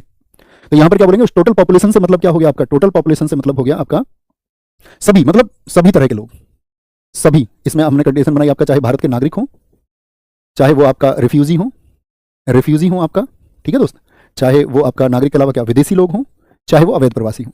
ऐसा नहीं, किसी को भगा नहीं रहे थे हम यहाँ से, बस ये था कि भाई एक देश है और उस देश में क्या है आपका योजनाएं चलती हैं। भाई किसी देश के विकास के लिए हम लोग योजनाएं कब बनाएंगे, जब हमको पता होगा इस देश में कितने लोग हैं, उन सब की आवश्यकताएं क्या है, उन लोगों के लिए क्या आपका जो मूलभूत आवश्यकताएं, जो बेसिक नीड्स है वो क्या है। जब तक लोगों के बारे में नहीं पता चलेगा तो क्या योजनाएं बन पाएंगी? आपने मान के चलो असम राज्य के लिए कोई योजना बनाई, और ये मान करके बनाई कि असम में आपका 2 करोड़ लोग हैं, लेकिन आपको पता चला कि नहीं, सही मायने में तो 2.5 करोड़ लोग हैं। अब आपको जो सही मायना नहीं पता है तो आप क्या बोलेंगे उसमें, तो क्या वो योजना सफल हो पाएगी? तो आप कहेंगे नहीं। तो इसीलिए सरकार ने बोला कि भाई सभी लोगों का डेटा रखा जाएगा, सभी लोगों का। वो लोग कौन होंगे? सभी निवासी जो 6 माह से भारत में रह रहे हो, चाहे विदेशी ही आया हो कोई, 6 माह से भारत में रह रहे हो। क्या एक देश को अधिकार है या नहीं है कि वो अपने देश के रहने वाले लोगों के बारे में, या अगले 6 माह रहने की इच्छा रखते हो? मतलब या तो रह रहे हैं या बोल रहे हैं कि अगले 6 महीने रहेंगे, अभी आए हैं और 6 महीने रहना चाह, अगले 6 माह रहने की इच्छा रखते हो, रहने की इच्छा रखते हो। उन सब लोगों का डेटा लिया गया। डेटा का मतलब था आपका जो डेटा इनसे लिया गया, उस डेटा में क्या बोला गया, भाई आपका नाम क्या है, ऐसे पूछ लिया गया। जन्म तिथि क्या है, जन्म तिथि क्या है। ये वही समय जो आधार कार्ड के लिए हमारे देश में बहस चल रही थी, आप कितना पढ़े लिखे हैं, आप क्या काम करते हैं, आप क्या काम करते हैं, ठीक है, ये सब सारी चीजें उनको बतानी थी। बस इसमें याद रखना, क्वेश्चन पूछा गया था बड़ा अच्छा, आधार कार्ड इसमें नहीं था, नोट करो इसमें, क्या आधार कार्ड का इसमें जिक्र था? नहीं, आधार कार्ड का इसमें कोई जिक्र नहीं था, ये याद रख लेना। तो हमने ये बात बता दी आपको कि भाई हम डेटा को क्यों तैयार कर रहे हैं। जैसे आपको याद हो एक IC 814 हाईजैक घटना हुई, एक बताओ किस वर्ष में हुई थी? इससे पता चलेगा आप देश के बारे में कितना अवेयर हैं। IC 814 इंडियन एयरलाइंस की एक साथी, आपका मैं बात करूं तो एक हवाई जहाज था जो आपका काठमांडू से नई दिल्ली आ रहा था और उसको आतंकवादियों ने हाईजैक कर लिया। आपको जानकर के बड़ी हैरानी होगी, जब उन आतंकवादियों के बारे में बाद में रिसर्च हुई तो पता चला वो 1.5 वर्ष से इंडिया में ही रह रहे थे, पिछले 1.5 वर्ष से भारत में रह रहे थे और उनके पास सारे अपने डॉक्यूमेंट्स थे, पासपोर्ट थे, भारत से बाहर आना जाना भी करते थे और खूब आते थे फेक डॉक्यूमेंट्स के जरिए। तो उन सब लोगों के बारे में शिनाख्त तो हो पाए। जैसे बहुत सारे लोगों तक आपका योजनाओं का लाभ नहीं पहुंच पाता, जो बंजारे लोग हैं आज यहाँ थे, आज आप इस गांव में पहुंचे जनगणना वाले लोग लिखने के लिए, लेकिन वो इसी समय पे इस गांव से उस गांव में चले गए जहां पहले ही जनगणना का डेटा पूरा हो चुका है। और ऐसे लाखों लोग हैं जो इधर से उधर घूमंतु जीवन, बहुत सारे मजदूर वर्ग है ऐसा ही जो रोजगार की तलाश में अभी यहाँ तो अभी वहां। तो उन्होंने बोला कि भाई एक डेटा तैयार कर लेते हैं, और वही डेटा क्या है, हमारा नेशनल पॉपुलेशन रजिस्टर है। और 2013 में जब ये आपका 2013 का इसका एक डेटा है, 2015 में अपडेट हुआ था, तो इस दौरान कहते हैं कि इस डेटा में 118 करोड़ लोग जो हैं उनका डेटा कलेक्ट हो चुका था। बात समझ गए? हमको डेटा की जरूरत क्यों है, इस बात में कोई दिक्कत कि भैया हमको डेटा की जरूरत क्यों है? अब कुछ लोगों ने एक डिमांड रखी कि save north east and illegal immigrants, Bharat को इन इलीगल इमिग्रेंट से बचाओ। अब आप समझ गए एनपीआर के पीछे उद्देश्य क्या है, कि भारतीयों की पहचान कर लें, कौन भारतीय है कौन विदेशी है। और जब भारतीय और विदेशियों की पहचान हो जाएगी, उसी के लिए क्या है, एनआरसी। इसको लिखिए, एनआरसी क्या है। बात क्लियर है? एनपीआर क्लियर है? थम्स अप करके मुझे बताएं। एनपीआर क्लियर है? एनपीआर में कोई दिक्कत तो नहीं? एक बच्चा कह रहा है सर जी बस करिए बेटा, ये छोड़ दूं एनआरसी? ठीक है भाई, बंद कर दो, इसको छोड़ देते हैं ना, इस टॉपिक को इसको नहीं पढ़ते हैं, इसको खत्म कर देंगे, इसको आप पढ़ लेना, ओके। अब बुद्धू, मतलब इतने आलसी तुम कैसे हो सकते हो, तुम बैठ के नहीं पढ़ सकते हो, मुझे अभी पढ़ाना, मैंने इससे पहले पढ़ाया, अभी आपकी क्लास खत्म होगी, मैं 2 मिनट बाद फिर से नई क्लास पढ़ाऊंगा। काहे के जवान हो यार तुम, है? भाई साहब आओगे यार, पढ़ लिया करो, थोड़ा पढ़ने में कंजूसी मत करो भाई, हौसला होना चाहिए। एनआरसी क्या है? इसको बोलेंगे नेशनल रजिस्टर ऑफ सिटीजन्स। एक टॉपिक एक ही बार में खत्म करना है, जब 1 घंटे में खत्म हो जाता है तो 1 घंटे में भी तो करता हूं ना मैं, अब आपके लिए पढ़ा रहा हूं इसको, नेशनल सिटीजन्स, ठीक है, national register of citizens, national register of citizens. इसका क्या मतलब होगा? राष्ट्रीय नागरिकता रजिस्टर, राष्ट्रीय नागरिकता रजिस्टर। आज के बाद कोई पूछे तो समझाना एनपीआर में क्या था, क्या उद्देश्य था एनपीआर का, ओके। एनआरसी क्या है ये समझते हैं। आपने एनपीआर के थ्रू ये डेटा कलेक्ट कर लिया कि हमारे देश में कौन रहता है, अवैध प्रवासी ये हैं, ये विदेशी हैं, ये इस काम के लिए आए हुए हैं, इनका व्यवसाय ये है, ये इतना पढ़े लिखे हैं। डेटा ले लिया हमने या नहीं, अभी भी बताओ, आगे आते हैं। तो राष्ट्रीय नागरिक रजिस्टर ये कहता है आपका, क्या बोलेंगे, इसके लिए थोड़ा बैकग्राउंड में मैं आपको लेके चलता हूं, समझना थोड़ा सा, कहीं किनारे पर लिखना। असम के 1980 के छात्र आंदोलन, इंदिरा गांधी जी दोस्त आपको पता होना चाहिए, देश की प्रधानमंत्री होती थी। और 1971 से जब बांग्लादेश बना था, जो लोग इतना भी नहीं जानते मैं बताऊं कितने पाकिस्तान बने थे। पाकिस्तान तो एक ही था, लेकिन कितनी जगह पर था, एक वेस्ट पाकिस्तान और एक ईस्ट पाकिस्तान। यहाँ कौन सा है? बांग्लादेश। तो जब बांग्लादेश में लोगों को स्थितियां ठीक नहीं लगी तो कहां आने लगे? असम में आने लगे। तो असम में अवैध तरीके से 40 लाख लोग एंटर कर गए वर्तमान आंकड़ों के हिसाब से। तो आप एक बात बताइए कि जहां कहीं पर हमारे देश में 40 लाख लोग अगर बाहर से आ जाते हैं तो वहां की इकोनॉमिक कंडीशंस बदल जाएंगी या नहीं? या वहां के जो लोग हैं, जो वहां के स्थानीय निवासी हैं, उनके जीवन पर प्रभाव पड़ेगा या नहीं पड़ेगा? उनके जो रोजगार, वो लोग जो आपका ऑप्शंस थे उनके पास में, जो व्यवसाय थे, वो उनसे छीने जाएंगे या नहीं? भाई 40 लाख लोग आप एंटर कर दें, आपके, आप सोचिए, इमेजिन करिए इस हालत को, आप कहेंगे बहुत बड़ा प्रभाव होगा। तो असम में 1980 में छात्रों ने आंदोलन किया, और यही आंदोलन था आपका जो जब से अब तक चल रहा है, save north east from illegal immigrants. उन्होंने क्या बोला? आंदोलन किसके लिए था? अवैध प्रवासियों के लिए, कि भाई जो अवैध प्रवासी हैं वो यहाँ से बाहर होने चाहिए, ठीक है। इसके बाद में आप लोगों को पता होना चाहिए, राजीव गांधी जी आए आपका, तो यहाँ पे एक असम एकॉर्ड हुआ, असम समझौता जिसको हम बोलते हैं, असम एकॉर्ड, असम समझौता। अब देखो यहाँ पे मैं वापस सीए पर लेकर चलूंगा आपको। असम समझौता, असम समझौता जो हुआ, असम समझौते में क्या कहा गया? 24 मार्च 1971 तक जिन्होंने प्रवेश कर लिया भारत में, क्या कर लिया? जिन्होंने प्रवेश कर लिया भारत में, उनकी बात की गई। 3 कैटेगरी उसकी बनाई गई थी उस समय पर असम समझौते में, कि जो लोग 1951 से, ऐसा कोई दस्तावेज दे देंगे 1951 से 61 के बीच आए, वो तो भारत के फुल सिटीजन हो जाएंगे, पूर्ण नागरिक हो जाएंगे। क्या कहा गया था उनको? वो क्या होंगे? भारत के पूर्ण नागरिक होंगे। जो 1961 से 71 के बीच में आए वो पूर्ण नागरिक तो होंगे, लेकिन वोट का राइट नहीं है उनको, क्योंकि आप हमारे देश के नागरिक नहीं है, तो वोट का अधिकार आपको नहीं मिलेगा। कहीं ऐसा तो नहीं है कि पड़ोसी देश जो है आपका प्रयोग करके हमारे यहाँ सत्ताओं को बदले, ठीक है। और इसके बाद में जो प्रवेश हुए भारत में, उनके बारे में बात की गई, ठीक है। कब हुआ था ये आपका असम समझौता? इसको भी याद रख लेना, 15 अगस्त 1985 को, 15 अगस्त 1985 को। अब एनआरसी जो आया और जिस पर इतना विवाद हुआ, तो आप लोगों को याद रख लेना, असम में क्या है? अवैध 50 लाख बांग्लादेशी हैं, 50 लाख बांग्लादेशी। और असम का ये मामला है। गृह मंत्री अमित शाह ने तो ये कह दिया कि एनआरसी संपूर्ण देश में लागू होगा। और संपूर्ण देश में लागू होगा। इस बात का मतलब क्या हुआ कि पूरी देश से शनाख्त होगी उन लोगों की जो कि आपका इलीगल इमिग्रेंट यानी कि अवैध प्रवासी हैं। अच्छा, आप क्या मानते हैं, अवैध प्रवासियों को हमारे देश से जाना चाहिए, हाँ या ना? हाँ या ना? तो आप कहेंगे भैया यहाँ पर जो अवैध 50 लाख बांग्लादेशी हैं आपके, उन्होंने हमारे यहाँ की चीज़ों को प्रभावित किया। अब जब यहाँ की स्थितियां प्रभावित हुई तो यही तो गवर्नमेंट कह रही है एनआरसी का मतलब क्या है कि सिटीजन्स का, सिटीजन कौन होंगे, जो भारत के नागरिक हैं, और एनआरसी का मतलब है आपको साबित करना है कि आप भारतीय हैं। आपके पास डॉक्यूमेंट है या नहीं है, मुझे सारे दोस्त बताएं। एनआरसी का मतलब ही है कि आपको साबित करना है कि आप भारतीय हैं, सिर्फ इतना ही तो बात है। यानी कुछ तो होगा आपके पास, और अब ये लागू नहीं हुआ है पूरे देश में, क्योंकि अभी सरकार इस पर मंथन कर रही है कि भाई कौन से डॉक्यूमेंट्स मांगे जाएं, किन डॉक्यूमेंट्स को आधार बनाया जाए, किन डॉक्यूमेंट्स को, कि भाई हमारे देश में आपको रहने का अधिकार नहीं है, तो बाहर के जो लोग आए घुसपैठिए भी हो सकते हैं। अब इसमें सबसे ज़्यादा दिक्कत किनको होगी? मैंने आपको सारी चीज़, सीए 2019 में हमने तीन पड़ोसी देशों के 6 धर्मों के लोगों को तो मान्यता दे दी, लेकिन यहाँ पर फिर बात आई तो इन लोगों को बोला गया कि इनकी शिनाख्त की जाएगी। मैंने आपको बताया एनपीआर में क्या था, टोटल पॉपुलेशन की बात हुई। एनपीआर में से मैं आपसे अवैध प्रवासी घटा दूं तो कौन लोग बचेंगे? अगर टोटल एनपीआर में से हम शिनाख्त करके अवैध प्रवासियों को हटा दें तो फिर बचेगा एनआरसी। ये सीधा सा फॉर्मूला है बस, नेशनल रजिस्टर ऑफ सिटीजन। फिर सिटीजन बचेंगे सिर्फ, क्योंकि अवैध प्रवासी बाहर हो जाएंगे, पॉपुलेशन रजिस्टर से बचा क्या, एनआरसी बचेगा हमारा, और फिर इसमें कोई दिक्कत नहीं है। और क्या बोल दिया उन्होंने, जितने भी अवैध लोग हैं उन्हें बाहर जाना होगा। उनको क्या करना होगा, बाहर जाना होगा। अब सीए पर आते हैं वापस। सीए कहां पर बताया मैंने आपको, यहां पर देखो, मैंने आपसे एक बात की कि कितने देश थे, 3 देश थे और 6 धर्म थे। 6 धर्मों के अब तक क्या बोला हमने, 5 वर्ष तक निवास करना होगा। तो ये तो अब आसानी से भारतीय नागरिक हो जाएंगे, यानी अवैध प्रवासी नहीं होंगे। फिर ये नागरिकता के लिए आपका अप्लाई कर सकते हैं, नहीं कर सकते हैं, बोलो भी फटाफट से। तो ये तो आराम से भी भारत के नागरिक हो सकते हैं, इन 6 धर्मों के लोग हैं। लेकिन इन धर्मों से अलग कोई व्यक्ति है तो उसके लिए आपका गुवाहाटी हाईकोर्ट ने 2011 में एक फैसला दिया। गुवाहाटी हाईकोर्ट ने बोला आपका कि जिन लोगों की शिनाख्त अवैध प्रवासियों की तरह हो जाएगी कि अवैध प्रवासी हैं और उनके पास कोई लीगल डॉक्यूमेंट नहीं है। हालांकि इसमें एक पक्ष ये भी है कि भाई बहुत सारे लोगों के पास तो लीगल डॉक्यूमेंट है ही नहीं, मजदूर लोग थे और उनके कागजात वगैरह खो गए, ठीक है, तो उस पर भी बड़ा संशय है। तो क्या बोला गया वहाँ पे, तो गुवाहाटी हाईकोर्ट ने 2011 में बोला जो अवैध प्रवासी उनको डिटेंशन सेंटर में भेजा जाए। आप इस पर सर्च करना, डिटेंशन सेंटर इन असम। तो वहाँ पे आपको बहुत सारी इमारतें बन रही हैं जहाँ पे अवैध प्रवासियों को रखा जाएगा और देश से बाहर निकालने के लिए कि भाई इनको भविष्य में निकाला जाएगा। ऐसी बात बार बार देश के आपका गृह मंत्री आपका कौन है, अमित शाह ने बार बार कही है ये बात। तो ये वर्तमान स्थिति मैंने आपको बताई। वर्तमान स्थिति में देखो, यहाँ पर जब हम बात कर रहे थे आपका सीए 2019 में, तो यहाँ पे क्या बताया मैंने आपको, अवैध प्रवासी जो है उनकी परिभाषा में संशोधन होगा, देशीयकरण द्वारा नागरिकता के प्रावधान में संशोधन होगा, ठीक है, और साथ में तीसरी बात क्या की थी हमने, ओसीआई निरस्त करने में संशोधन होगा। तो विवाद क्यों उठा, बात क्लियर है, कोई दिक्कत तो नहीं, कोई परेशानी तो नहीं। क्वेश्चन बना दोगे 2 मिनट में सारे। अब क्वेश्चन के थ्रू भी मैं तुम्हें 1-2 पॉइंट समझाऊंगा, उनको समझना। देखो ये क्वेश्चन है, जैसे एक पीओआई का ओसीआई में विलय जो हुआ वो कब हुआ, और ये किसने इसके लिए सुझाव दिया था, एक क्वेश्चन मैं आपको ये कराऊंगा।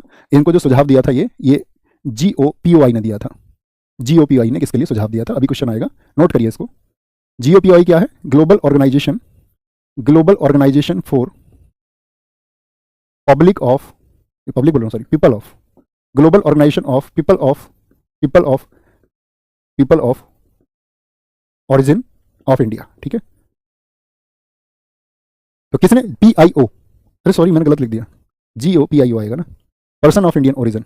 संस्था भी देखेंगे है ना, मुझे उतना ध्यान नहीं है क्योंकि मैंने क्वेश्चन लिया तो उसके लिए मुझे ध्यान है, क्योंकि उस तरह हम पाठ्यक्रम में भी नहीं पढ़ते हैं। Global organisation of people of Indian origin, ये आएगा ना सही तरीके से, पीपल ऑफ इंडियन ओरिजिन, ठीक है साथी।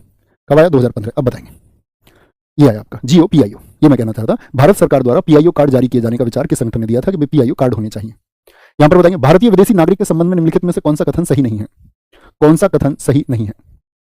एक ओसीआई दूसरे देश का नागरिक होता है, ओसीआई के पास भारत में आने के लिए बहुप्रवेश दीर्घकालीन वीजा होता है, ओसीआई सभी मामलों में अप्रवासी भारतीयों के बराबर होते हैं, एक ओसीआई सार्वजनिक रोजगार में अवसर की समानता के मौलिक अधिकार का हकदार नहीं है।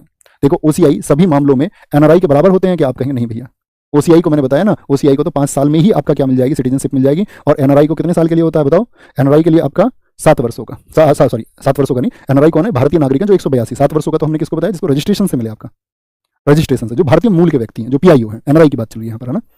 तो इनके अधिकार के बराबर नहीं हो सकते। निम्नलिखित में से कौन सी भारत की नागरिकता प्राप्त करने की शर्त नहीं है, पंजीकरण से हो सकती है क्या, डिसेंट से हो जाएगी क्या, निवास स्थान से, हाँ बिल्कुल होती है, ये हमने पहले ही बात की थी। भारत के निवासी होने पर आपको क्या मिलेगी, नागरिकता मिलेगी। भारत की प्रवासी नागरिकता ओसीआई योजना के अंतर्गत भारत के प्रवासी जनसमूह को निम्नलिखित में से क्या प्रदान नहीं किया जाता है, ओसीआई को क्या प्रदान नहीं किया जाता, बोलेंगे भाई। ओसीआई को जीवन पर्यंत वीजा मिलता है हमेशा के लिए, जी भैया। शैक्षणिक अधिकार, एजुकेशनल राइट्स मिलेंगे उनको, बोलो भी फटाफट से, एजुकेशनल राइट्स मिलेंगे उनको या नहीं मिलेंगे। बी नागरिकों के रूप में राजनीतिक अधिकार उनको नहीं मिलेंगे, यानी कि राजनीतिक अधिकार किसके हैं, सिर्फ और सिर्फ वो भारतीय नागरिकों के हैं। किसके हैं, वो भारतीय नागरिकों के हैं, ओके। आर्थिक क्रियाओं का अधिकार मिल जाएगा, हाँ जी मिल जाएगा। शैक्षणिक अधिकार मिल जाएंगे, हाँ जी मिल जाएंगे। प्रवासी